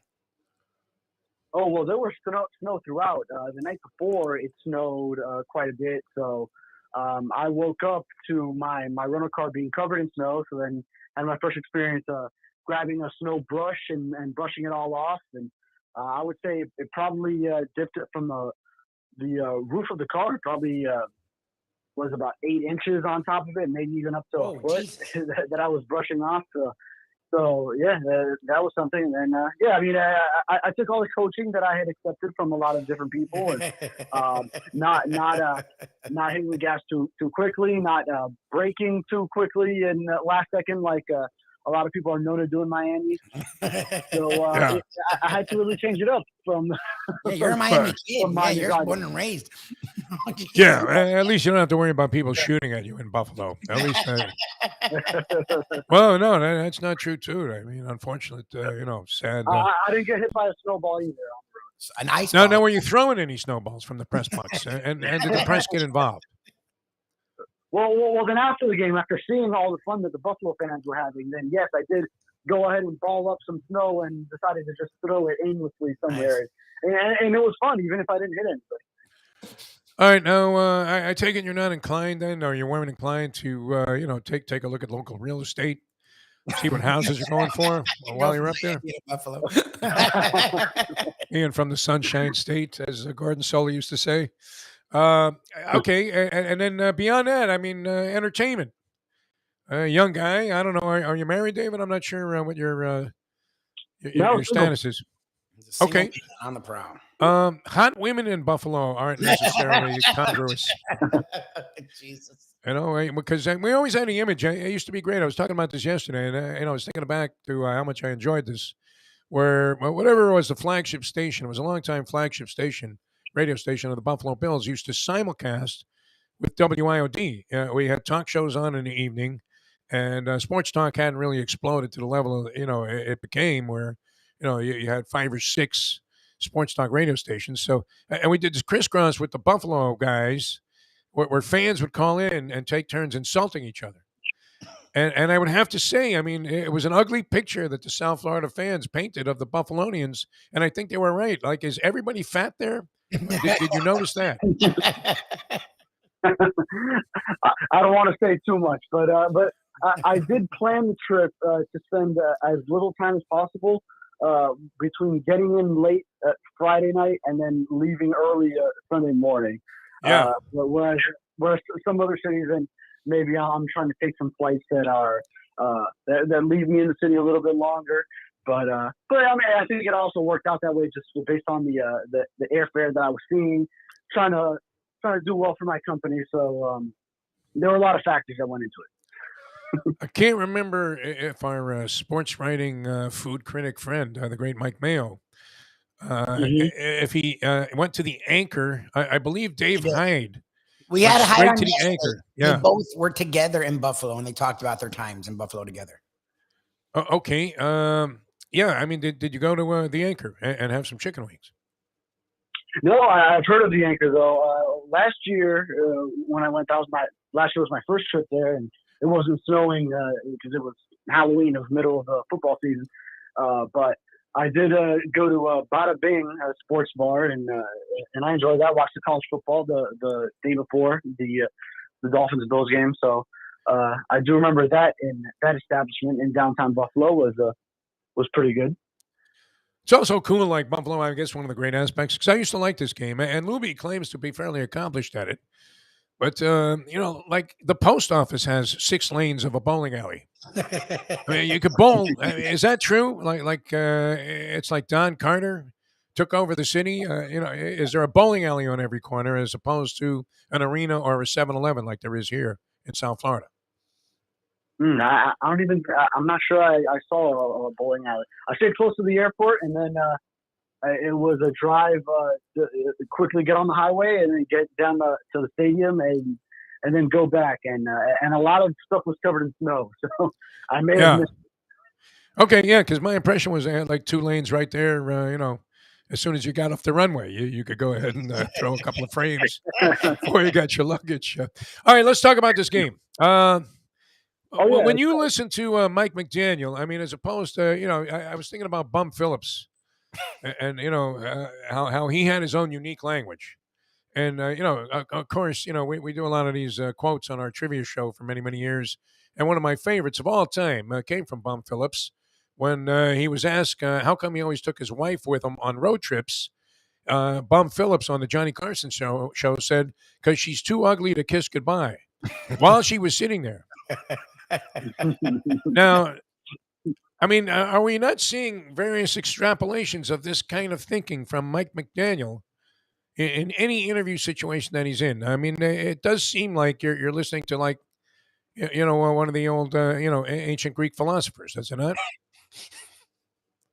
Yeah. Well, he every question you ask him, then it seems like he'll start with this witty response that really has to come to him in the moment. It's not like it's something that he'll prepare for. It's just it's kind of like he'll give you what he really just thinks in that moment. His quick response, usually something funny, witty, and then he'll actually go and answer your question right after the punchline hit, and everyone has a laugh over it. So it's always been refreshing throughout the year to see that, and then not just that it's not like you get your questions dismissed that way and then he just goes and doesn't answer them and just because he wants to crack a joke at every question he gets asked in the press conference setting. So it's a nice balance. Now it does lead to some very long answers. He's also very long-winded. Anyone who watches his press conferences will tell you that he'll go off on some tangents, but I think it's kind of what I attribute it to is he likes to always just one-up whatever he just said because he is such a smart guy. So he's always just not as satisfied with the way he just said something. So he tries to say it a little bit better because he knows he can formulate a sentence with a greater combination of words that he just did. So he's always kind of trying to reach that perfect sentence to express himself, and then it could lead to some of those lengthy answers and some of those tangents that he does go on, and then we end up having 15-minute interview sessions turn into 20, 25 minutes where we're still even asking him fewer questions than we would in 10 minutes with Brian Flores, who was very short with all his answers. And but with Mike McDaniel, maybe you get fewer questions in a press conference, but you get very in-depth answers to all of them. Well, Lubie's got something for you, but I just have to ask, David, from a reporting standpoint. I would imagine you're recording these quotes and then can go back and listen to them as opposed to fudging them in shorthand, where I can't even read my notes, that I write down for myself here, much less, following like a Tommy Lasorda quote, which I used to do. So you probably have to record McDaniel to really get the gist of what he's saying, no? As opposed to just, trying to jot down some notes. Yeah, absolutely. And actually that's the way I've done it since I started. Just always have my audio recorder and then, so really no switch up from what I normally do. But then is it always Barry Jackson's arm that you see in the shot with the recorder? He's got that little recorder. I don't know. Any press conference I ever see, it seems like Barry Jackson's arm. I could recognize it as if it was like the one-armed man in The Fugitive. I love Barry, and actually, oftentimes in a lot of others, maybe if it's either heat or hurricanes, I think it's his face where he's usually on he comes in on the corner. Yes, always someone, on the side. Yeah. Right. He gets position, man, like he was the chief. I mean, Pole sitter. he just puts his ass in the other reporter's, midsection there, and you're boxed out. Yeah, when it comes to Mike McDaniel specifically, he's got a podium, and then he sits. If you're facing McDaniel on in the front row on the left side, so that's why any Mike McDaniel interview that you will watch when the Dolphins stream it, then he will begin looking to his right, Mike McDaniel's right side, because that's where Barry is sitting asking the first question. Yeah, as if he was who was Helen Thomas, right? Always had the first question there at the presidential press conferences. All right, Lubie, what do you got? Are you going to get into the game here? Well, no, I was going to say is it's something we've talked about for years when it comes to coaches, and you just touched on it, David. McDaniel's come in as the genius guru, and you just said it, and it's interesting. It hit a nerve to me where he tries to outsmart himself in press conferences because he wants to look good. We've heard this the last 3 games where the running game's working and they go away from it. This week it was a little better where you had Mostert having over 100 yards in the first half, and then once again they went away from it where he only rushed 6 times in the second half, even though the Dolphins at one point in the fourth quarter had a lead. I know you guys have sort of addressed it, and I know he sort of addressed it. What are your thoughts on what has he said after this game in regard to the run game's working, but somehow we go away from it? Yeah, with the way it was working, 100 yards from Raheem Mostert in the first quarter, I would have liked to see them stick to it a little bit more. Now, obviously, you're not just going to be running into a line when they stack the box too much, and you do have to mix it up and make sure to loosen up the defense when they are stacking the box against the run. He said he was trying to stay ahead of adjustments that the Bills were making, and that's fair. Now there were some third and short, some short yard situations where run certainly could have been more beneficial than what the Dolphins did end up doing. And there was also a Trent Sherfield drop on a third and short situation near the goal line in the first half that would have changed a lot of the game. There were other things that happened too. And then, even the Jalen Waddle touchdown, that came on a third down play. So, you can't fault all the third down play calling as well. But there would have been some different things I'm sure he maybe reviewed the film and would have liked to do. But in the moment, he was trying to stay ahead of some adjustments, make some adjustments as the Bills were adjusting to the fact that they couldn't stop the run. But still an encouraging sign, I think, that you did see that run game flourish the way it did in the elements, because that was something that was going to be needed, especially with all the questions going in about Tua Tagovailoa, if he could perform in the snow in those elements. A lot of his worst games had come in his coldest atmospheres that he's played in. So, at least that was a good balance where Tua didn't turn the ball over, had an overall decent game, certainly had his moments, and then the run game was something that the Dolphins could lean on, and then maybe slightly underutilized as the game went on toward the end. In defense of McDaniel and his going away from running the football, which was successful for him, I think this guy, I mean, he's got that play card that he's kind of chewing on there and has around his lips. And it's almost like getting an invitation to a Heidi Fleiss pool party where you're going in with Charlie Sheen. And you're thinking, wait a minute, I've got Tyreek Hill. I have Waddle. I've got this quarterback that can zip the ball into the middle of the field. And, these guys know what to do after they get their hands on the ball. And they make the tough catches in there. And, I've got other guys, too, that I can throw the ball to. I mean, it has to be more exciting, and I would think the fans also would appreciate that, this isn't like using Paul Warfield as a decoy like they did with Greasy when they had Zonka and Mercury Morris and Kick. That's what makes them explosive, are those passing elements. So are you not also, if you're coaching this team, thinking, okay, I don't want to lose that aspect of the game?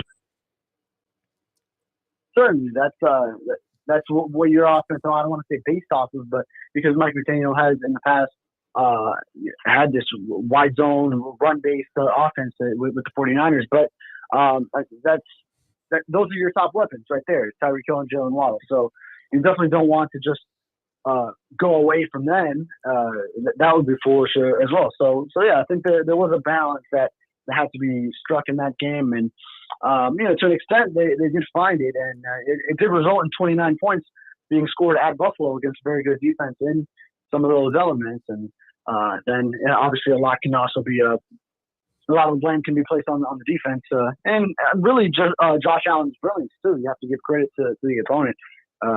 Who is used to playing in those kind of elements. The records would clearly indicate that the Bills are the better team than the Miami Dolphins. The two matchups have been split, and they've both been close games. I believe the Bills were badly compromised in the game here in South Florida. The Dolphins were certainly at full strength and, with every element of, the sense of need in terms of trying to, pick up a victory there. How much better are the Bills than the Miami Dolphins, in your opinion, or can we quantify that at this point? Well, probably not that much better. You still have to give them the edge, and sure, there were a lot of things that were working against the losing team in both of those games, whether it's the South Florida heat and humidity in Week 3 and the Bills being down their entire secondary, and really Josh Allen uncharacteristically throwing the ball to an open Isaiah McKenzie in the dirt and skipping it to him when he had the winning touchdown there for him, and then the way Buffalo ran out of time on their final possession. So some costly errors that they made when they were playing in the sun down here in Miami Gardens, and then up there in Orchard Park playing in the cold and then snow that didn't fall until the fourth quarter, but the Dolphins hanging in there right there with them. So a 2-point margin of victory for the Dolphins, a 3-point margin of victory for Buffalo when the Bills played at home, and that's the way a division rivalry against a 1-2 team in a division. Maybe that's kind of how you want to see it go. And then in the standings, there's 3 games separating the teams, and a lot that has gone against the Dolphins in those 2-3-game losing streaks that they've had, whether it's losing their quarterback in that first 3-game set, and then obviously the tough road travel in this most recent one going on the West Coast. I know they got to stay out there for the second game, but you didn't like the way they responded then on the Sunday night in LA. But then overall, I know a lot of fans don't want to hear about moral victories, but I came away encouraged with the way they fought with the Bills in that kind of environment. Both because of the elements and just the hostility in the crowd, the playoff atmosphere that honestly this team hadn't seen something like that before for a lot of those guys, a lot of those young players. This is a young team. And after the difficult travel of going west to east, where you're losing 3 hours after the Sunday night, so Monday morning you get back into Miami, and then you're already on a short week having to travel on a Friday before the Saturday night game. They handled all that, and they fought until the last second, lost on the last second field goal in the cold, which is whether they hadn't seen all season either, and against the top team in the AFC and the Super Bowl odds-on favorite. So overall, and this is why I kind of feel good about the Dolphins now, bouncing back over this final 3-game stretch. Begin with the Green Bay Packers, who now on the other end they have 2 fewer games to rest, because they just played on Monday night. The Dolphins played on Saturday night, so that's an advantage playing at home on Christmas, and then have that kind of leads you into those final 2 games, which will determine the Dolphins' playoff fate for the season at New England on New Year's Day, and then in the finale against the Jets. David Furones, South Florida Sun-Sentinel, our guest here on the Defo Show. Holy fuzzy Thurston. I see the Packers going down in this ball game. I don't know why. It just the circumstances, as you said, coming off the Monday night game at home, it's always tough to go on the road. And the Miami Dolphins, I thought I'm going to give you a moral victory in that Buffalo game. I'm not inclined to do that either, but but I'm not one that looks at every loss as if it was just a complete and outright failure. You lost to a good team, and justifiable, whatever. But they showed themselves a little bit in this game to be more of the team that they were, during their winning streak. And look, almost all games in the NFL come down to final play now. It's absolutely absurd. You're watching the Chiefs battle into overtime against the Houston Texans, for God's sake. So the parity thing is definitely, absolutely prevalent in the National Football League. And from week to week, any opponent is dangerous, even if they look like absolute garbage on paper coming into the ball game. So I think the Dolphins acquitted themselves pretty well there in Buffalo. I know you do the podcast with Dave Hyde. I don't know what kind of production is involved there, but can Dolphin fans get enough? I can't watch this play enough, because I've been sort of an advocate for Dolphin fans for many, many years, kind of a go-between between the fans and the team as a member of the media, and trying to get them closer to the players that they love so much. But can you replay that clown play that Bill Belichick was defeated with in the Raider game enough times? I could watch that like a zillion times. Certain movies you can watch over and over again. Doesn't matter how many times you can mouth the words to the scene. And I could watch this play over and over until I go to my grave to see Bill Belichick defeated on an absolute buffoon globetrotter type play. Yeah. For me, it's The Sopranos. I love to just finish the series and then watch it again from the start. That play it had me cracking up. Just all the between the irony of now they're trying to pull a similar Miami miracle in Vegas. It even starts off kind of looking the same. With the pitches, and then that they just end up going throwing a negative 20-yard lateral, and a defensive player ends up with it with only the quarterback to beat. He just has to catch the ball over Matt Jones, and he blew him over, and then he rocks him. Yeah, I've seen guys get flattened, being around boxing my whole life, but. No, that was rough. Wow, that really was. I believe it was Joe Frazier, Bob Foster, where you saw a guy get hit on the chin and just go down, and that was it. That was funny. And now you would think Jacoby Myers would have had trouble back in the day if the mob was still in control of Las Vegas and not big corporations, maybe with some mob influence. But he never would have been able to leave town. What are you kidding me? Unless all the action was on the home team. Which they wouldn't have appreciated. Right. Yeah. So. Or if the action was split, and then Vegas wins either way. Yeah. But that would have come under immense suspicion. Oh yeah, that was. As Roger Goodell was sitting with the president of FanDuel in one of the skyboxes, talking about how they can infuse them even more deeply into the game. With players actually, instead of being interviewed on the sidelines about their rib injury, they talk about how they feel about certain aspects and proposition bets. And exactly. Certain aspects of covering a point spread. Anyway, David, a pleasure.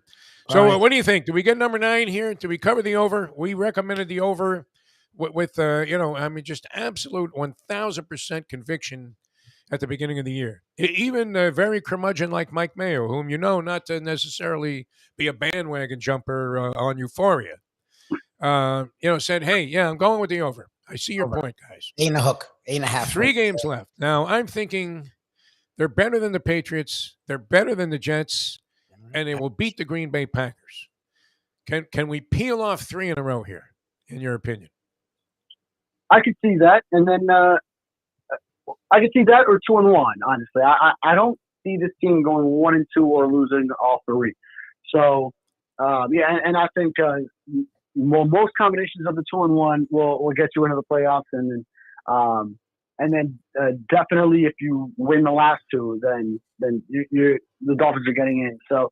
So you're talking about the over/under preseason win total, yes, right? Which was 8.5. Yeah. So just 1 away from that. And, I definitely see them. I see them clinching that this week against the Packers, and then really, previously I was thinking, okay, well, another tough road game in the snow potentially at New England, but I don't know. I also just feel like the Dolphins will, especially after what they just showed in the elements in Buffalo, have that experience, and that could work to their advantage going into New England. So maybe I also pick them in that game. We'll have to see what happens, and it's still the possibility that today would be the last day where it could get flexed potentially for Sunday Night Football. Although I don't know after what we just saw the Patriots do, but. Yeah, I mean the Jets at home. So if you end up getting swept by the Jets, then you really don't deserve to be in the playoffs anyway. So they have to get that one at the end. So yeah, I do feel I said 10-7 going into the year. I feel good about that, and then with the chance that they do end up winning all three of these and getting to 11-6 to wrap it up. We have a big problem if they don't win a game because we're under a very strict loser leaves town mandate if the Dolphins don't go over the total this year. And I don't know where Lubie just bought a house. I'm not trying to leave. Yeah, I'm living here by the beach, under some favorable conditions. I don't know that I want to leave town, and certainly not for a town like Buffalo, which, by the way, David, the pictures, the stark, dank, almost archipelago type pictures you posted of your trip to Buffalo. We're in wild and radical contrast to your trip to San Francisco and Los Angeles, where you were surfing the Big Sur, my friend, and riding a little Triumph on the Pacific Coast Highway down there to catch all the waves in LA. Yeah, very nice. We're not in Cali anymore. No, that's very true. Nothing like road tripping on somebody else's time, man. I always loved that aspect of this business. When I finally got to travel a lot, I don't know that I would want to do it as much today, but it was always great. And the contrasts are amazing. So you got the best of both worlds there. And, unfortunately, all Dolphin losses that you were following. Thanks so much for being with us. Always a pleasure, my friend. Really enjoyed the conversation and the insight into what's going on with this team. Thank you, guys. Always my pleasure. All right, Dave, we'll talk soon. All right, very good. David Furones, man. There should be a song, Barry Jackson's Arm. Right? It's Barry Jackson's arm. It always is, right? He has his arm. It's his arm. And it's a very pale, pasty arm. Well, that's how you know. I like Barry. I want to qualify all of this conversation by saying he's a great reporter. He's one that relentless. We're out of the business follows. He's amazing at his job, and nationally they know Barry Jackson very well. But you digs do know up shit, man. Digs up a lot of shit. You know what? He cares about stuff that we wouldn't even consider, like reporting on. As I was saying, when you get into an argument about, how many minutes Caleb Martin should take away from whoever his replacement might be. I'm like, I don't know. What are we talking about? 7 minutes of basketball time in the NBA? Get the fuck out of here. Okay. Who's breaking it down to that level of minutia among fans? Very few, right? I don't know. Fans seem to like it. I don't know. I've never gotten into that. Is it just that, the media is actually controlling the mindset of the fan? I think it's both. Or vice versa. What do you think? I think it's a little bit of both. If people didn't care, we wouldn't talk about stuff. But these false, though, contrived sports arguments that have been going on forever. I always reference the classic, which I had to discuss many times. A guy would call in and go, "Hey, Defo, who's the better quarterback, Marino or Montana?" I'll hang up and listen. I remember growing up with that stupid. Like, don't hang up. Turn off the show. You're listening to the wrong show. I don't have an answer for you. I really don't. I love Danny Boy. You're going to give me the rings argument. We'll fire back. Ernie Banks. It was just it was so meaningless to go back and forth. Now, is it entertaining? I guess to a certain level it is. It must be. Because there's no answer, so it can go on unending. Like that's why the Jordan arguments don't go very far, because everyone just assumes Jordan. Like that one, Montana won more, but when you watch Marino, it was just like Jesus. Jordan at 38 looked nothing like LeBron at 38. No, look. Would you agree to that? Jordan with the Wizards was, almost tantamount to Namath. Joe Willie with the with the Los Angeles Rams, right? Multiple years off in the middle of his career. LeBron's played straight through, and LeBron came right out of high school. He is flying around like like the Melendez. Have you watched this guy so far this He year? still plays. He hasn't lost a step. His team is weird because they depend on a healthy Anthony Davis, who now And Anthony Davis out again for another month. And they were just starting to come into a little bit of a stride there. They were like 13 and 16, and now it's all on LeBron James again. And that's the thing. But for a guy that is his age, he's still a top 5 player in the league. Like, it's crazy. Oh, my God. He had a little stretch there where you would have thought he was in his rookie season. Yeah, he still plays. Game I was watching the other night. It was like the third quarter, and LeBron James just absolutely took over in a stretch and was getting a lot of, very in sync help from his teammates, as nondescript as some of them may be. And Russell Westbrook, I know you were trashing this guy. Looked like a shot fighter last year, didn't he? And I was saying, I thought that would work. I did. With Russell Westbrook. I really did. Never did. But he has gone James Harden when he first got to the Brooklyn Nets. He's played better. And become like, he had a triple-double. That was phenomenal the other night with only like 13 points.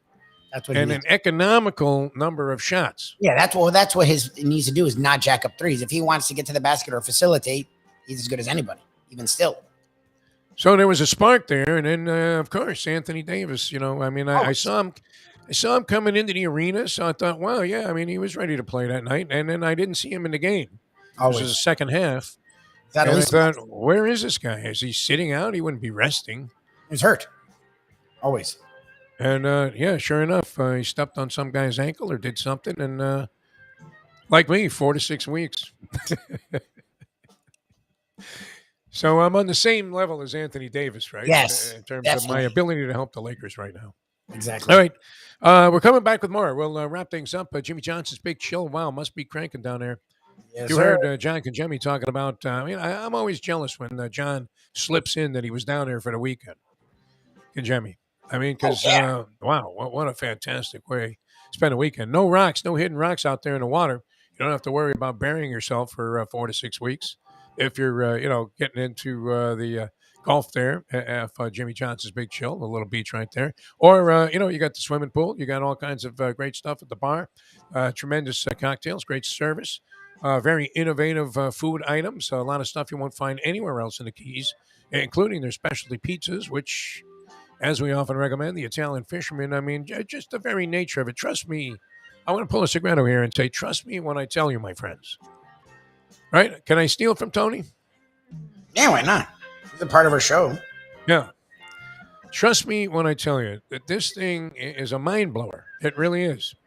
I don't know how hungry I was when I sunk my teeth into the first bite, but I just looked at it and said, my God, more than overwhelmingly lives up to its billing as one of the best things that you'll ever sink your teeth into.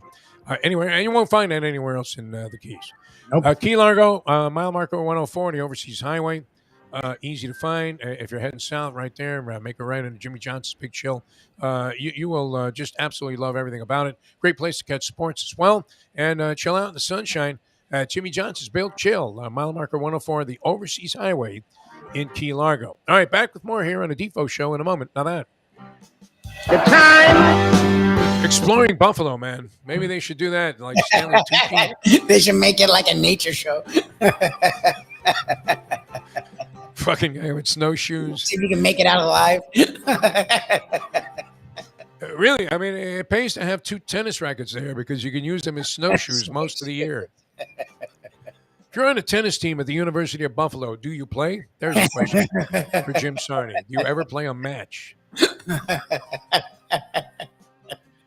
Playing baseball at the Cuse, literally, Lubie, you would, if you got hit by a pitch in that weather that they had like in March and April, are you kidding me? Playing in March. That was my thing. That was one thing that made me effective. I was being miscast in like middle relief in my freshman year there at the Cuse. And I would hit the first guy every time. I didn't care, righty, lefty, just Nolan, Ryan Duran type of, no control pitch. Right in the shoulder. I didn't go for the head. I didn't believe in that. Hit the guy in the ass. And believe me, they were going to swing at anything after that. Drop that stupid little change-up curveball I had in there for a strike. Should have been belted. It hung like a rope. But once you hit a guy with the first pitch, they back off the plate because it's so painful. Even to hit the ball off the end of the bat. My God, Buffalo, man, you got to be kidding me. So Furones wasn't looking for houses there, huh? Oh, no. You could probably get a house there for what, like $100,000? Yeah. 6-bedroom. You'll be living Exactly. next to the Pagulas. Exactly. I own all the teams except the Bills. They'll Yeah, soon no one be wants to mine. be there. I mean, they were thinking about playing half their games in Toronto, for God's sake. He did. With loyal fans like you. I mean, look, did you see those crazy maniac, people? Well, that's it. The crazy maniacs. That's the problem. Oh, man. All right. Coming back to wrap things up on this Tuesday edition in a moment. Now that. The time. Is the Mayo Lunchbox on the road today? Not today. Tomorrow we are live from Even Keel Fish Shack. Today, okay, cool. We're home. I'm hoping I can figure out a way to muster my way over there. That'll be good. I love the keel. All right, it's 8:53. Folks, Tony Segreto here. Let me ask you a question. What do you look for when you go out to eat? Good food, obviously, friendly atmosphere, not too loud, but good energy, reasonable prices, and a place where you feel comfortable. All those ingredients, no pun meant there, are hard to find unless you're talking about the Texas Roadhouse. You see, they encompass all of those attributes. Really, really good food, amazing atmosphere, good for a family, good for a date, or just a night out for yourself, and prices that will make you extremely happy. Their ribs unmatched, steaks hand-cut every day. Everything, and I mean everything, is made on site, including their incredible bread. It's the one day, folks, that you can forget about low-carb diets. Trust me when I tell you, Texas Roadhouse, your restaurant, your destination when you say, where should we go and eat tonight? From the newly renovated sports bar to the beautiful bayside views captured at the Tiki Bar, Jimmy Johnson's Big Chill has it all. Located at mile marker 104, the Big Chill also offers waterfront dining while experiencing breathtaking sunset views of the Florida Keys. It's simply the hottest spot in the Keys to cool off. That's Jimmy Johnson's Big Chill at mile marker 104 in Key Largo. For more information, call today at 305-453-9066. Be or not to be? That is the question. Whether 'tis nobler in the mind to suffer the slings and arrows of outrageous fortune, or to take arms against a sea of troubles, and by opposing end them, to die, to sleep, no more, and by asleep, to say we end the heartache and 1,000 natural shocks. What could that have been about except Gambling. to hedge or not to hedge? The modern day odd couple, Defo and Lubie, are on now. It is, of course, the Defo Show. I'm going to go ahead and officially ascribe an assistant producer role to the great Jim Sarney, longtime sports writer here in South Florida. And we love it that he's a big fan of the show. I love the fact that he genuinely has a passion for all sports. Yes. I mean, he gets into everything. You're just reading the chat. Is that what it is? And the ridiculous things that Sarney has thrown at us in the chat. You just got a chance to update yourself with them. Yeah, just I'd seen this before, and it's true. I mean, if you look at what's going on here in town, and think about it in the perspective going back to when I first arrived here, like 40 some odd years ago, might be 41. There wasn't anything close to this, right? We didn't have any NBA basketball. Now you have the Heat and the Bulls tonight. Heat on a little bit of a roll. Did they win 4 in a row, the Heat? I think so. I think they're over 500 for the first time this year. I think they were 4-0 on their road trip. So that's 4 in a row. Spoelstra still, I mean, somewhat of a magician, this guy. Would you agree? This is what he's good at, is taking less and making more. Literally it doesn't always work, not everything, but no. Kind of McDaniel-esque in his approach, right? One of these esoteric types there that, looks at it in a different way. Yes. But very serious. I mean, very serious about what he's doing. Okay. Yes. But Heat Bulls, that's in town. This unfortunately doesn't mean shit down here that college basketball is happening. Yep. And we're probably just as guilty as anybody about being a part of it. Although, we do absolutely love talking to Jim Larinaga. He's one of my big thing. And, I always wanted to do this show called Conversations. Yes. Is getting into conversations with guys that are interesting. Well, it was always kind of my bag on the radio. All right. And then, if you can kind of stay with them a little bit, get into their mentality and bring out, some of the funnier aspects of the things that they think, then you feel like you had a pretty good interview, no? Yes. You have changed off the, standard cliche-riddled Q&A that, people would anticipate from maybe like on a pregame show. Yeah. Well, say, Coach, how much do you have to concern yourself with Aaron Donald? Oh, Jesus. Not at all, because he ain't playing a fat fuck. That's the problem, too, is that a lot of the time it's not well researched. Remember those shows we used to like play those Jerry Jones clips from, and the questions and the serious tone? Oh, my I God. have them. Yep. Yeah. No, I've definitely been guilty of that. We've There's done it no in the doubt past. about it. We try not to. That's why Larry Neg is great. The problem is down here they just don't care. So it is what it is. Like sometimes you just gotta force it in there, but it's hard. Like Sarni is like, "Are you going to talk about this?" And I'm like, "I'm sure in Russia the women's hockey team is a big deal, Jim, but it's really hard to make that a topic in the middle of the NFL season." Yeah. Some obscure, Russian figure skater. No, but I love it. I really do. He said that if you look at what's going on in town, you have the Canes in Virginia. That is a big game. Virginia is the number 6 team in the country. They're always, are usually a very representative team. For many, many years, just boring as shit, man, because they had taken the Dean Smith approach and were running a 4 corners. And their games were in the 40s, and I don't consider that like an entertaining game. I just don't. No, it's not. All right. I mean, okay, wow, you don't appreciate defense. I don't at that level. You'd like to see some defense, but can we put 70 points up or something in 40 freaking minutes of college basketball? It's Tony Bennett's thing. This year, supposedly they score more. Supposedly they score. They are supposedly. Yeah. I mean, I don't know if it's supposedly. Supposedly it's statistically they are scoring more this year. I just haven't watched them. I don't know if it actually is more entertaining or not, because they're always UM's all over the place, though. I mean, you don't know what you're going to get, even though they've only lost 1 game. You do not. They've played really well on the record, but they've had weird games. Like a lot of their halves have been really rough, and then I'll see they win by 15. I'm like, okay, good for them. And then, is it fair to categorize this as a weenie bowl game? Or the one, what is it? The Boca Raton Bowl. Oh, God. Not a lot of sizzle even around Boca, right? Well, the problem is Liberty would have been a fun game because Hugh Freeze is really good. That's the problem. Hugh Freeze now is coaching Auburn. So I don't know what to do with the bowl where the guy leaves. I love Liberty. I mean, in both basketball and football. You're definitely behind Liberty. That's right. Yeah, I love Liberty. Especially, I don't know if you've watched the Corbin documentary. Is all about Liberty. So give me liberty or give me death. I mean, that's what I want when it comes to in our wheelhouse. A very Christian college. Are you inclined to go out there to the FAU campus? Schnellenberger Stadium? If it was a better. See, Liberty, Toledo, one of those teams out of the MAC, right? The Maction Conference? Ken Maction, yes. Yeah. I would imagine the professor might have interest in going to this game and might even have a monetary interest in this one. He's betting every day, he's told me. And if this is really the only goal today, then he definitely has interest in this game, 100%. Okay. What's he like? Do we know? Oh, there is a game earlier. Yeah, but that game's not better.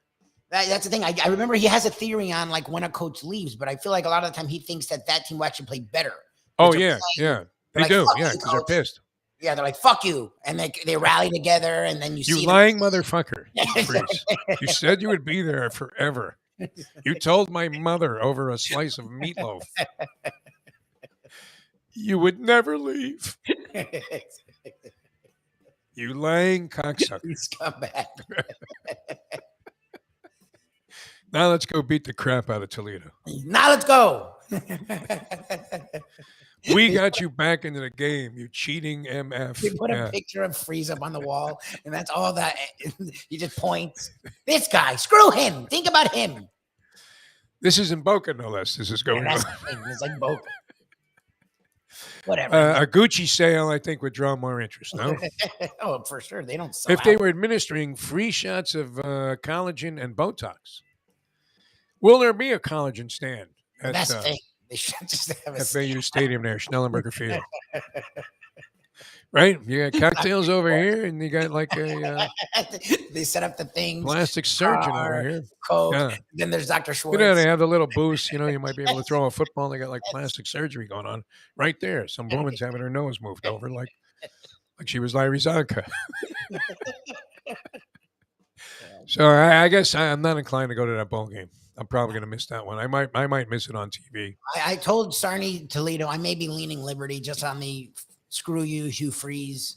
But it is cool. I mean, we have 3 events going on in the town. I mean, they would say, or of some sporting significance at the world class level there, right? An NBA game, a top college basketball game, Yes. and a bowl game.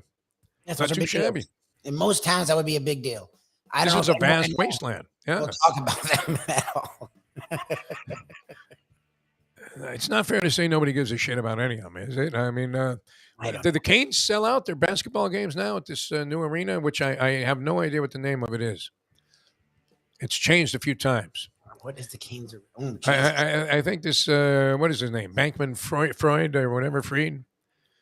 That's being extradited now to the U.S. So all they had to do was throw him in a Bahamian cell with rats and maggots. Watsco Center? I don't know. What is Watsco? I have no idea. Ask Joe Zagacki. What the hell they do? What the fuck's a Watsco? We should ask Larinaga, man. I mean, what is going on with the name of the arena? All right, we better get out of here. We're just going to get ourselves in a jackpot. It's been a lot of fun. Later on today, Mike Mayo's Lunchbox, home base today, and then even Keel tomorrow. Yes. And we'll talk to Mike Mayo here and have a lot of fun.